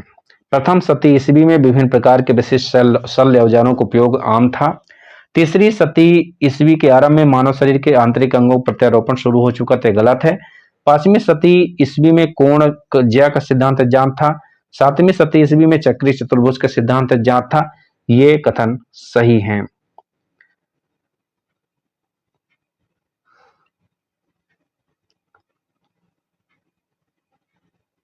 भारतीय यात्रा में फयान ने एक अस्पताल को उल्लेख किया है, वो कहां था? पाटलिपुत्र में एक अस्पताल था।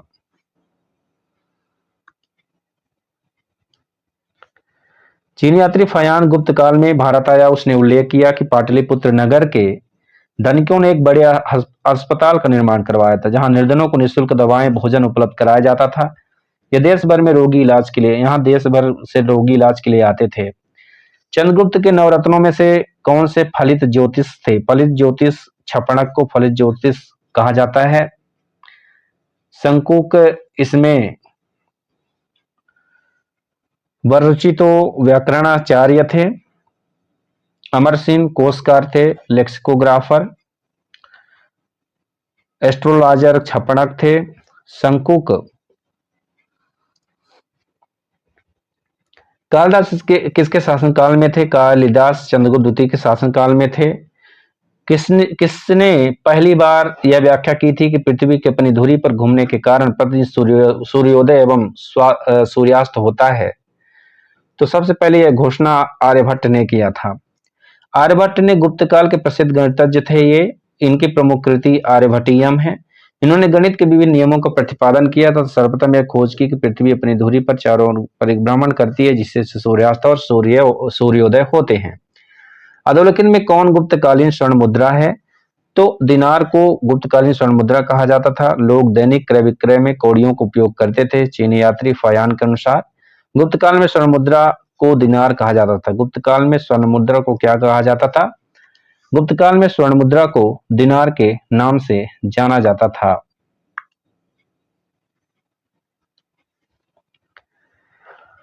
गुप्त स्वर्ण मुद्रा कहलाती थी, दिनार कहलाती थी। गुप्तकालीन रजत मुद्राओं को किस नाम से जाना जाता था? रूपक के नाम से जाना जाता था। निम्नलिखित में किस गुप्त शासक ने सर्वप्रथम सिक्के जारी किए थे? तो चंद्रगुप्त प्रथम ने सबसे पहले सिक्के जारी किए थे।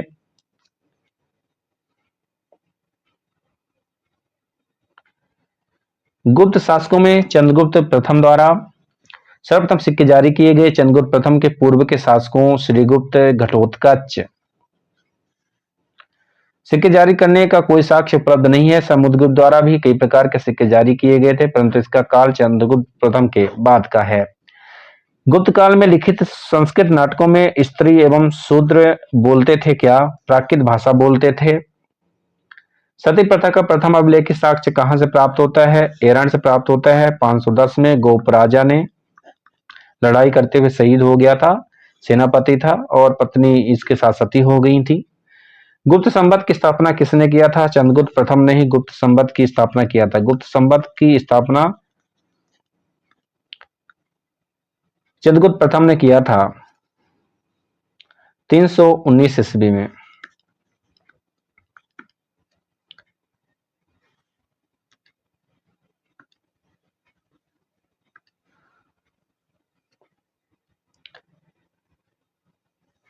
उपाधियां देख लेते हैं। अशोक को प्रियदर्शी कहा जाता था। समुद्रगुप्त को चंद्रगुप्त द्वितीय को विक्रमादित्य, स्कंदगुप्त को क्रमादित्य कहते हैं। समुद्रगुप्त को पर क्रमांक की उपाधि दी जाती थी।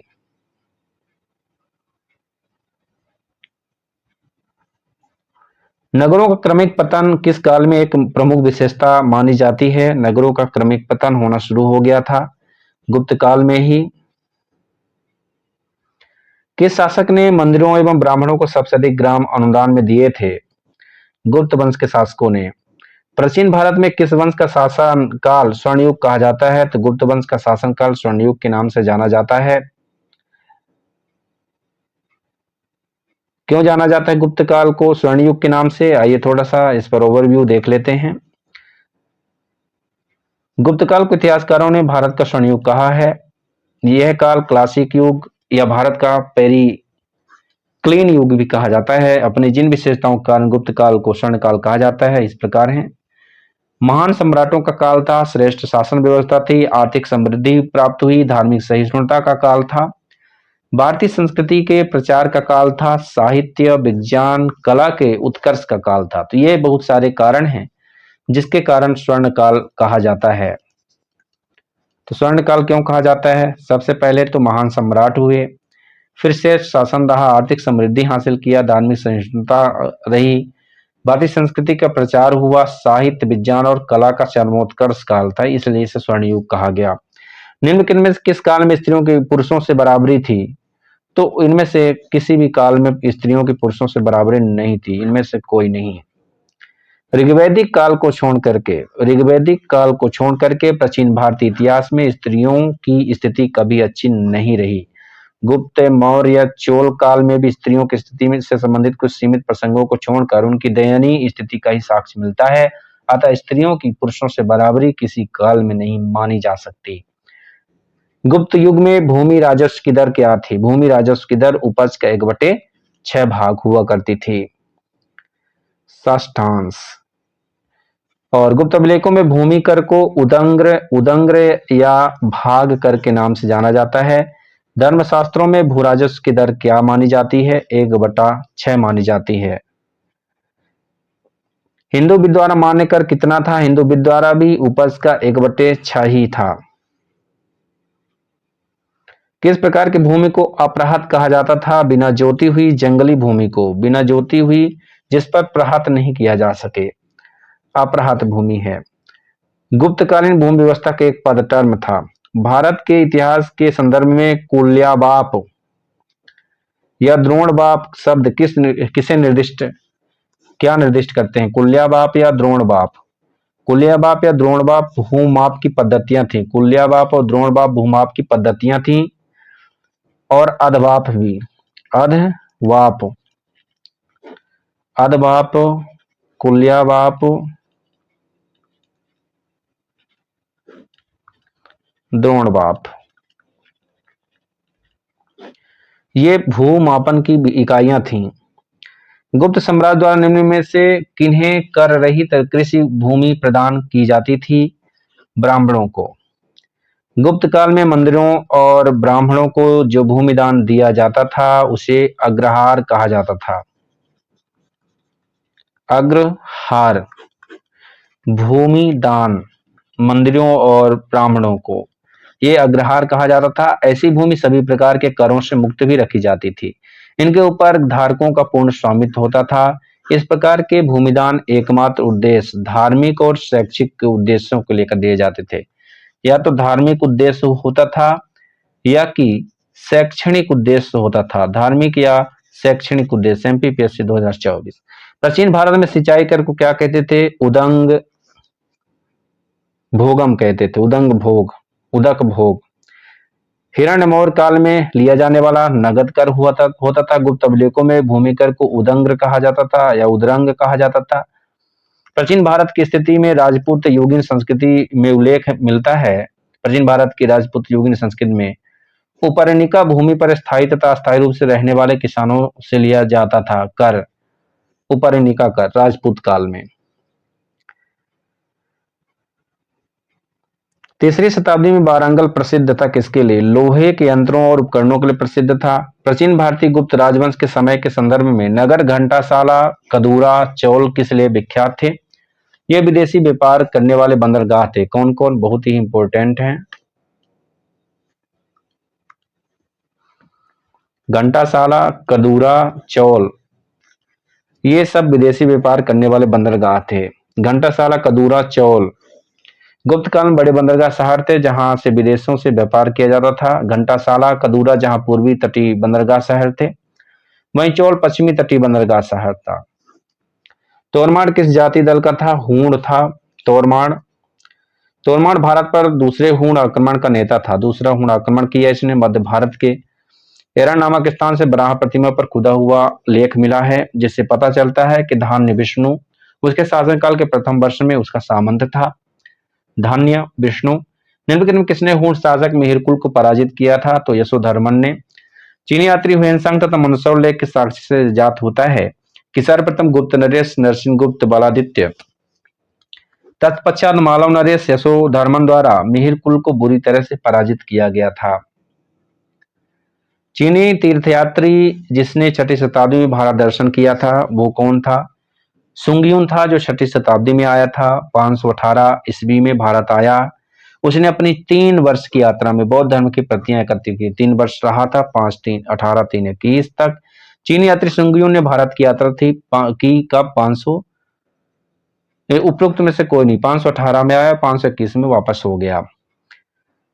तो 518 में आया था सुंगयुन ने, 521 में भारत से वापस हो जाता है। चीनी स्त्रोत के अनुसार श्रीलंका के शासक मेघवर्मन ने गया में बौद्ध मंदिर बनाने की अनुमति के लिए निम्नलिखित में किस गुप्त राजा के पास एक मिशनरी भेजा था? समुद्रगुप्त के समय में इसने ऐसा किया था। गुप्त शासक समुद्रगुप्त समुद्रगुप्त 350 से 375 ईस्वी का समकालीन श्रीलंका सिन्हल का शासक मेघवर्ण या मेघवर्मन था। चीनी स्त्रोतों से पता चलता है कि मेघवर्मन ने समुद्रगुप्त के पास उपहारों सहित एक दूत मंडल भेजा। गुप्त नरेश की आज्ञा से उसने बोधि वृक्ष के उत्तर में श्रीलंका के बौद्ध भिक्षुओं के लिए एक भव्य विहार का निर्माण करवाया था। निम्न के कथनों को ध्यानपूर्वक पढ़ना है और कौन से सही हैं। गुप्त सम्राट श्रम के लिए दैवीय अधिकारों का दावा करते थे, बिल्कुल सही है। उनका प्रशासन नितांत केंद्रीकृत नहीं था बल्कि संघ पर आधारित था। उन्होंने भूमिदान की परंपरा को विस्तारित किया। सही है, यानी फर्स्ट और थर्ड सही हैं। गुप्त साम्राज्य शासन व्यवस्था राजतंत्रात्मक थी। मौर्य शासकों के विपरीत गुप्तवंशी शासक अपनी दैवीय उत्पत्ति में विश्वास करते थे। गुप्त शासकों ने भूमिदान की परंपरा को विस्तारित किया। गुप्त प्रशासन का स्वरूप केंद्रीकृत न होकर संघात्मक था। गुप्त राजा अनेक छोटे राजाओं का राजा होता था। सामंत तथा प्रांतीय शासक अपने अपने क्षेत्रों में नितांत स्वतंत्रता का अनुभव करते थे। इस प्रकार कथन 1 और कथन 3 सही हैं। गुप्त काल के दौरान भारत में बलात् श्रम बिष्टी के संदर्भ में निम्नलिखित में कौन सा कथन सही है? इससे राज्य के लिए आय का स्रोत जनता द्वारा दिया जाने वाला एक प्रकार का कर माना जाता था। कहा जाता है कि शतरंज का खेल उद्भूत हुआ था भारत में हुआ था चतुरंग के नाम से। शूद्रक द्वारा लिखी हुई प्राचीन भारतीय पुस्तक मृच्छकटिकम का विषय क्या है? तो इसमें वही एक धनी व्यापारी और एक गणिका की पुत्री का प्रेम गाथा है। प्राचीन सांख्य दर्शन किसका प्रमुख महत्वपूर्ण योगदान है? तो इसका राइट आंसर होगा कपिल। कपिल कपिल मुनि द्वारा प्रतिपादित दार्शनिक प्रणाली क्या है? सांख्य दर्शन है। सांख्य दर्शन प्रतिपादित किया था कपिल द्वारा। भारत में दार्शनिक विचार के इतिहास के संबंध में सांख्य संप्रदाय से संबंधित निम्नलिखित कथनों पर विचार करना है।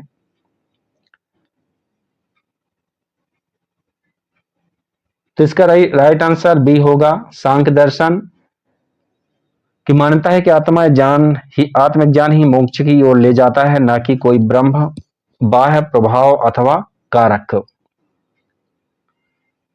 कथन एक कथन दो दोनों सही हैं। कपिल सांख्य पद्धति के पुराने प्रणेता हैं। कपिल यह बताते हैं किसी व्यक्ति का जीवन प्रकृति की शक्तियों के द्वारा गढ़ा जाता है, किसी दैवी शक्ति द्वारा नहीं। महर्षि कपिल सांख्य दर्शन के प्रणेता हैं। सांख्य दर्शन के अनुसार जीवन प्रकृति की शक्तियों द्वारा निर्मित है और संचालित भी है। यह दर्शन युक्तियुक्त चिंतन और तर्क में विश्वास करता है। योग दर्शन के प्रतिपादक पतंजलि हैं। योग के आविष्कारक कौन है? पतंजलि हैं। निम्नलिखित में से कौन एक अष्टांग योग का अंश नहीं है? तो अनुस्मृति नहीं है, बाकी ध्यान, धारणा, प्रत्याहार सभी अष्टांग योग के भाग हैं। महाभाष्य के लेखक पतंजलि समसामयिक थे पुष्यमित शुंग के। नव्यनाभ संप्रदाय या स्कूल के संस्थापक कौन हैं? तो गंगेश ही भी हैं और उदयन भी हैं। गंगेश और उदयन। जब तक जीवित रहो तो ये किसका है? चार्वाकों का सिद्धांत है। केवल प्रत्यक्ष प्रमाण को कौन स्वीकार करता है? चार्वाक स्वीकार करते हैं। अधोलिखित में कौन एक चार्वाक के अनुसार सर्वोच्च मूल्य है? तो काम ही सर्वोच्च मूल्य है। चार्वाक दार्शनिक प्रणाली है। लोकायत प्रणाली भी कहलाती है चार्वाक दार्शनिक प्रणाली। न्याय दर्शन को प्रचारित किया था। न्याय दर्शन को गौतम ने प्रचारित किया था। न्याय दर्शन का प्रवर्तक गौतम, जिन्हें अक्षपाद भी कहा जाता है। न्याय का शाब्दिक अर्थ तर्क या निर्णय होता है। न्याय दर्शन में 16 पदार्थों या तत्वों का अस्तित्व स्वीकार किया गया है। न्याय दर्शन का मूल ग्रंथ गौतम कृत न्याय सूत्र है। न्याय दर्शन के संस्थापक गौतम हैं। न्याय दर्शन का प्रवर्तक कौन है? गौतम है। और न्याय दर्शन के प्रवर्तक गौतम हैं। न्याय दर्शन के प्रवर्तक गौतम हैं। सांख्य दर्शन के कपिल हैं। वैशेषिक के कणाद हैं। पूर्व मीमांसा के जैमिनी हैं, जबकि बादवाय के बादरायण हैं। बाद वाले के बाद मतलब उत्तर मीमांसा के बादरायण हैं। मीमांसा के प्रणेता कौन है? मीमांसा के प्रणेता जैमिनी हैं। और न्याय दर्शन मीमांसा दर्शन तो न्याय दर्शन तार्किक चिंतन पर आधारित है। मीमांसा दर्शन वैदिक अनुष्ठान पर आधारित है। सांख्य दर्शन वास्तविक ज्ञान का विग्रहण करना। वेदांत दर्शन आत्मिक ज्ञान पर आधारित है। न्याय दर्शन के गौतम हो जाएंगे, पूर्व मीमांसा के जैमिनी, सांख्य के कपिल। वेदांत दर्शन या उत्तर मीमांसा के बादरायण है। वैशेषिक के कणाद उलूक मुनि या कणाद। योग दर्शन के पतंजलि हैं। तो सही सुमेलित इसमें है, न्याय के गौतम है। कर्म का सिद्धांत संबंधित है। कर्म का सिद्धांत मीमांसा से संबंधित है। निम्नलिखित में किस दर्शन का मत वेद शाश्वत सत्य है? मीमांसा के अनुसार वेद शाश्वत सत्य है। अपूर्व का सिद्धांत संबंधित है। अपूर्व का सिद्धांत मीमांसा से संबंधित है। निम्नलिखित में किस भारतीय दर्शन ने परमाणु सिद्धांत का प्रतिपादन किया था? वैशेषिक ने। निम्नलिखित में किसे भारतीय परमाणुवाद का जनक कहा जाता है? तो महर्षि कणाद को कहा जाता है। निम्नलिखित युग्मों में कौन सा एक भारतीय सर दर्शन का भाग है? लोकायत या कपालिक। निम्नलिखित में कौन सी नास्तिक विचारधारा है? तो नास्तिक विचारधारा बौद्ध एक नास्तिक विचारधारा है। लोकायतन दर्शन किसको कहा जाता है? लोकायत दर्शन चार्वाक को कहा जाता है। अद्वैत दर्शन के संस्थापक कौन है? अद्वैत दर्शन के संस्थापक शंकराचार्य हैं। शंकराचार्य के दर्शन को क्या कहा जाता है? अद्वैत दर्शन कहा जाता है। प्रच्छन्न बौद्ध किसे कहा जाता है? तो प्रच्छन्न बौद्ध कहा जाता है। शंकर को प्रच्छन्न बौद्ध कहा जाता है। निम्नलिखित में अद्वैत वेदांत के अनुसार किसके द्वारा मुक्ति प्राप्त की जा सकती है। अद्वैत वेदांत के तहत ज्ञान से विशिष्ट अद्वैत सिद्धांत किससे संबंधित है? रामानुजाचार्य का विशिष्ट अद्वैत है, रामा विशिष्टाद्वैत, रामा विशिष्टाद्वैत। निम्नलिखित में किससे संबंध है? वेदांत दर्शन के साथ नहीं है। किसका संबंध? अभिनव गुप्त का वेदांत दर्शन संबंध नहीं है। और महत्वपूर्ण यदि संवत्सर देखा जाए, विक्रम संवत को कृत संवत या मालव संवत भी कहते हैं। इसकी तिथि 57-58 ईस्वी पूर्व मानी जाती है। शक संवत की तिथि 78 ईस्वी मानी जाती है। इस संवत का प्रवर्तक कनिष्क को माना जाता है। गुप्त संवत की स्थापना चंद्रगुप्त प्रथम ने 319 ईस्वी में की थी। चूंकि प्रश्न में इसका मिलान 320 से किया गया है, जो कि इसके निकटतम स्थिति है। कली संवत 3102 ईस्वी पूर्व को माना जाता है, 3102। अतः दिया गया विकल्प के अनुसार इसका सही उत्तर विकल्प डी होगा। तो किस समय से गणना की जाती है? कली संवत्सर 3102। तो ये मिलान करने के लिए आया था। विक्रम संवत 58 ईस्वी पूर्व में आरंभ हुआ। नीचे दिए कोड में सही उत्तर चुनना है। सही बात है 58 ईस्वी पूर्व या 57। शक संवत सन 78 ईस्वी में, गुप्त काल 319 में, भारत में मुसलमान शासन का युग 1192 ईस्वी में शुरू हुआ। चारों सही हैं। गधैया था सिक्का, गधैया क्या था? सिक्का था। गधैया एक प्रकार का रजत सिक्का था, चांदी का। इसके सिक्के को ससैनियन सिक्कों के कर्णों पर चलाया गया था। पूर्व मध्यकाल के दौरान 8वीं 9वीं शताब्दी में 11वीं शताब्दी के मध्य से सिक्के मुख्यतः पश्चिमी भारत में प्रचलन में थे। पुलकेशिन प्रथम 601 ईस्वी में 465 का दिनांकित है। यदि इसे विक्रम संवत दिनांकित करें शक संवत को, तो 465 651 माने 601। शक संवत का प्रारंभ 78 ईस्वी में हुआ था और विक्रम संवत का प्रारंभ 57 अथवा 58 ईस्वी पूर्व में। अतः पुलकेशिन प्रथम के बादामी शिलालेख को विक्रम संवत से दिनांकित करने के लिए हमें 465 में 78 या 58 को जोड़ना होगा। इस प्रकार 465, 78, 58 जोड़ेंगे 601 विक्रम संवत होगा। मालव संवत इस प्रकार से जाना जाता है। मालव संवत को कृत संवत भी कहते हैं। बीपीएससी 2021 में एक चालू अभिलेख की तिथि अंकन में शक संवत का वर्ष 556 दिया हुआ। इसका तुल्य वर्ष क्या है? तो इसका तुल्य वर्ष 634 होगा। क्या करेंगे? इसमें 78 जोड़ेंगे। शक संवत है तो 78 जोड़ देंगे तो इसका तुल्य वर्ष आ जाएगा। पुराणों के अनुसार चंद्रवंशी शासकों का मूल स्थान था। चंद्रवंशी शासक कहां हुआ करते थे? पुराणों के अनुसार प्रतिष्ठानपुर में। मौखरी शासकों की राजधानी क्या थी? मौखरी शासकों की राजधानी कन्नौज थी। निम्नलिखित युग्मों में से कौन एक सही सुमेलित नहीं है? सर्वमनमन गया ताम्रपत्र में इसको उल्लेख मिलता है, ये नहीं है, बाकी सभी सुमेलित हैं। ईश्वर वर्मन जौनपुर प्रस्तर अभिलेख में, ईशान बर्मन हरहा पाषाण अभिलेख में, जीवित गुप्ता सेकंड देव बंडाक अभिलेख में। गुप्त वंश के पतन से लेकर के आरंभिक 7वीं शताब्दी में हर्षवर्धन के उत्थान तक उत्तर भारत में लिखित में किन राज्यों का शासन था?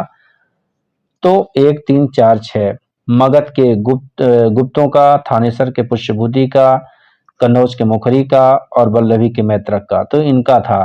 गुप्त वंश के पतन से लेकर आरंभिक शताब्दी में हर्षवर्धन के उत्थान तक उत्तर भारत में मगध के गुप्त थे, जिन्हें उत्तर गुप्त कहते हैं। थानेसर के पुष्यभूति वंश है। कन्नौज के मुखरी थे, कन्नौज में मुखरी थे। वल्लभी में मैत्रक थे। इन चार। तो ये इंपॉर्टेंट क्वेश्चन है कि उत्तर गुप्त के शासन काल में, मतलब गुप्तोत्तर काल में, थानेसर के पुष्यभूति थे, उत्तर गुप्त थे, कन्नौज में मौखरी थे। मौखरी कहां थे? कन्नौज में थे। और वल्लभी में मैत्रक थे, गुजरात के वल्लभी में। वर्धन राजवंश की स्थापना किसने किया था? पुष्यभूति ने किया था। हर्ष के समय सूचनाएं किसकी पुस्तकों में निहित होती हैं? कल्याण की राजतरंगिणी में। हर्षचरित नामक पुस्तक किसने लिखा था? बाणभट्ट ने लिखा था। हर्ष के साम्राज्य की राजधानी क्या थी? हर्ष के साम्राज्य की राजधानी कन्नौज थी या थानेसर थी। थानेसर होगा तो कन्नौज है मेन। और सम्राट हर्ष ने अपनी राजधानी थानेसर से कहां स्थानांतरित कर लिया था? कन्नौज कर लिया था। सम्राट हर्षवर्धन ने दो महान धार्मिक सम्मेलनों का आयोजन करवाया था, कन्नौज तथा प्रयाग में। अन्य धर्मों में महायान की उत्कृष्टता के सिद्ध करने के लिए हर्ष ने कन्नौज में विभिन्न धर्मों और संप्रदायों के आचार्यों की एक विशाल सभा बुलवाई थी। चीनी साक्ष्यों के अनुसार इस सभा में 20 देश के राजा अपने देशों के प्रसिद्ध ब्राह्मणों, श्रमणों, सैनिकों, राजपुरुषों आदि को लेकर आए थे। इस सभा की अध्यक्षता ह्वेनसांग ने किया था। साथ ही हर्ष के समय प्रति 5वें वर्ष प्रयाग में संगम में महामस्तकाभिषेक होता था, महामोक्ष परिषद होता था। ह्वेनसांग स्वयं छठे समारोह में उपस्थित हुए थे। 18 देशों के राजे इसमें सम्मिलित हुए थे छठे समारोह में। इसके बाद देखें तो उत्तर प्रदेश में स्थित वह स्थल जहां हर्षवर्धन ने बौद्ध महासम्मेलन का आयोजन किया था, तो प्रयाग में किया था। बौद्ध महासम्मेलन कहाँ आयोजित किया था? प्रयाग में। नर्मदा नदी पर सम्राट हर्ष के दक्षिणावर्ती अग्रगमन को रोका गया था, पुलकेशिन द्वितीय ने रोक लिया था। दक्षिणावर्ती अग्रगमन को पुलकेशिन द्वितीय ने रोका था। निम्न के शासकों में से किसने हर्षवर्धन को पराजित किया था? पुलकेशिन द्वितीय ने पराजित किया था। चालुक्य शासक पुलकेशिन की हर्ष पर विजय का वर्ष कौन सा है? 618 ईस्वी। 618 ईस्वी में पुलकेशिन द्वितीय ने पराजित कर दिया था।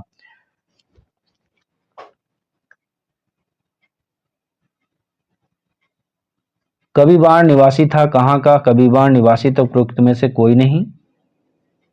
प्रीतिकोटा नामक गांव में, जिनके पिता का नाम चित्रभानु तथा माता का नाम राजदेवी था, बिहार की सोन नदी के किनारे।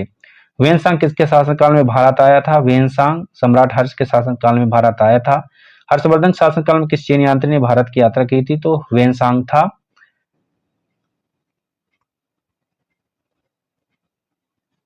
2-3 सही हैं। भारत की यात्रा करने वाले चीनी यात्री ह्वेनसांग। तो सड़क और नदी मार्ग लूट मार से पूरी तरह सुरक्षित थे, ये गलत बात है। जहां तक अपराधों के दंड का प्रश्न है, अग्निजल और विष द्वारा सत्य परीक्षा किया जाना ही किसी भी व्यक्ति के निर्दोष का अथवा दोष के निर्णय के साधन थे।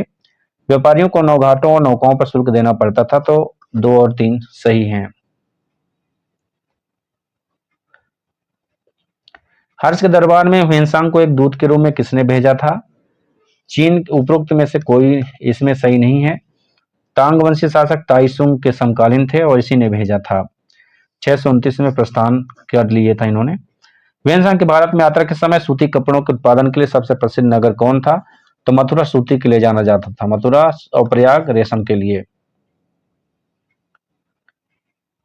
कौशे शब्द का प्रयोग किया जाता था रेशम के लिए।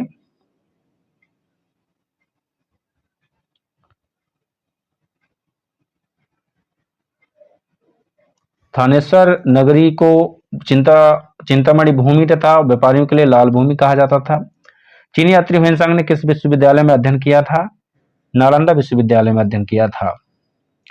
आज ह्वेनसांग को याद करने का मुख्य कारण क्या है? सियोकी की रचना। ह्वेनसांग ने सियोकी की रचना किया था। चीनी यात्री जिसने भीनमाल की यात्रा की थी, भीनमाल की यात्रा करने वाला ह्वेनसांग ही था। सियोकी नामक यात्रा विवरण निम्नलिखित में किससे जुड़ा हुआ है? ह्वेनसांग ने सियोकी लिखा था। चीनी यात्री इसिंग ने बिहार का भ्रमण किया। 600 मतलब उपयुक्त में से कोई नहीं। कौन सा उपवाक्य उत्तर हर्षकालीन स्त्रोतों में प्रायः हुंडी के स्वरूप में परिभाषित किया गया है? हुंडी मतलब होता था विनिमय पत्र। चीनी लेखक भारत का उल्लेख किस नाम से करते थे? इंतु के नाम से करते थे, या थियान्तु। नालंदा विश्वविद्यालय के विनाश का कारण क्या था? मुसलमान था, बख्तियार खिलजी। भारत में सबसे प्राचीन बिहार नालंदा था। नालंदा कहाँ पर स्थित है? बिहार में।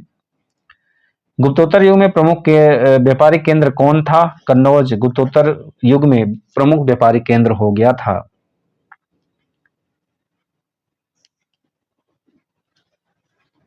सामंतवाद का विकास गुप्तोत्तर काल के कृषक संरचना की प्रमुख विशेषता थी। कारण, इस काल में भूस्वामी, मध्यस्थ वर्ग और आश्रित कृषक वर्ग अस्तित्व में आया था।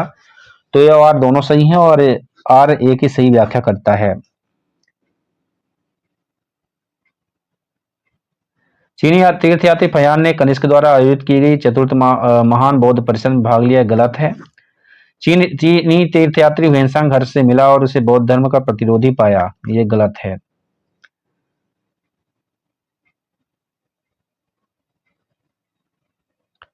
फयान एक चीनी तीर्थयात्री थे जो हर्ष के शासनकाल में आया था, गलत है। ह्वेनसांग जस्ट अपोजिट लिख दिया, चंद्रगुप्त द्वितीय के शासनकाल में आया था। कौन से सुमेलित नहीं है ये देखना है, गलत है। फयान के भारत भ्रमण का काल केवल 10 वर्ष, 402 ईस्वी से 412 ईस्वी तक रहा। 402 से 412, 10 वर्ष। और चीन की कुल यात्रा की अवधि 399 ईस्वी से 414 ईस्वी तक रही थी। 15 वर्ष इसने रहा, मतलब भ्रमण किया था। और वेनसांग भारत का भ्रमण 629 में किया था, 645 तक रहा था। इसिंग भारत का भ्रमण 671 और 695 ईस्वी तक था। इसिंग 671 695, जबकि अल मसूदी 915 से 916 में भारत भ्रमण किया। मुल्तान के सूर्य मंदिर का कथनों पर विचार करना है। मुल्तान के सूर्य मंदिर का उल्लेख वेनसांग, अबू जईद, अल मसूदी तथा अलबरूनी ने किया है। और सांबपुर यात्रोत्सव सूर्य पूजा से संबंधित है, तो इसमें दोनों सही हैं।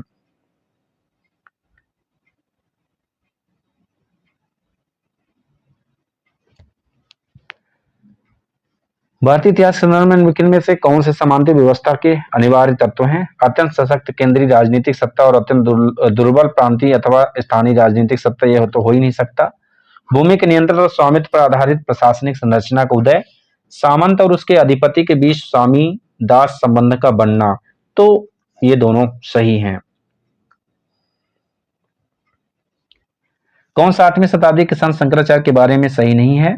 उन्होंने प्रयाग को तीर्थराज नाम दिया है, गलत है। उन्होंने भारत के विभिन्न क्षेत्रों में 4 धाम स्थापित किए, सही है। बौद्ध तथा जैन धर्मों के विस्तार पर रोक लगाई, उन्होंने वेदांत प्रसार किया, तीनों सही है। नेक्स्ट क्वेश्चन देखते हैं। आदिशंकर जो बाद में शंकराचार्य कहलाए, उनका जन्म केरल में हुआ था, कलाडी में। केरल के कहां? कलाडी में। आदि शंकराचार्य द्वारा स्थापित 4 मठ कहाँ स्थित हैं? 4 मठ जोशीमठ, द्वारका, पुरी और श्रृंगेरी में स्थित हैं। जोशीमठ, द्वारका, पुरी और श्रृंगेरी में। निम्नलिखित में से कौन सा 4 धाम में सम्मिलित नहीं है? 4 धाम मानसरोवर में सम्मिलित नहीं है, बाकी पुरी भी 4 धाम है, द्वारका भी है और रामेश्वरम भी है। निम्नलिखित जोड़ों में कौन जोड़ा सुमेलित नहीं है? तो कौन सा जोड़ा? रवि कीर्ति पुलकेशी द्वितीय बहुभूति कन्नौज केशव बर्मन के समकालीन थे। हरिसेन हर्ष के समकालीन थे, गलत है। हरिसेन समुद्रगुप्त के प्रयाग प्रशस्ति के रचयिता थे। दंडी ने नरसिंह वर्मन के शासनकाल में रहते थे। दंडिन हर्ष के दरबारी थे, बाणभट्ट। तो समकालीन देखना है। अमीर खुसरो अलाउद्दीन खिलजी के थे। कालिदास चंद्रगुप्त द्वितीय के थे। हरिसेन समुद्रगुप्त के थे। बाणभट्ट हर्षवर्धन के समकालीन कवि थे।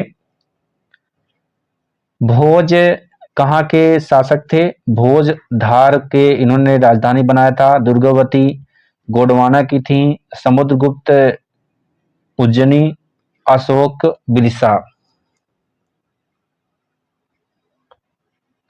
अशोक का उज्जैन होगा और समुद्रगुप्त विदिशा को इसने राजधानी बनाया। भारत के इतिहास के संदर्भ में उल्लेख निम्नलिखित युगों पर विचार करना है। प्रसिद्ध स्थल और वर्तमान राज्य। भेलसा ये कहां पर है? भेलसा मध्य प्रदेश में, सही है। द्वार समुद्र हलेबीड ये कर्नाटका में है, गलत है, यही गलत है, सेकंड नंबर। और गिरिनगर गुजरात में है, सही है, फर्स्ट और थर्ड सही है। स्थानेश्वर उत्तर प्रदेश में है। थानेश्वर उत्तर प्रदेश में नहीं है, बल्कि हरियाणा में है। तो इस प्रकार से गुप्त काल खत्म होता है। आज के लिए बस इतना ही। यदि आप यहां तक देख रहे हैं तो आप निश्चित रूप से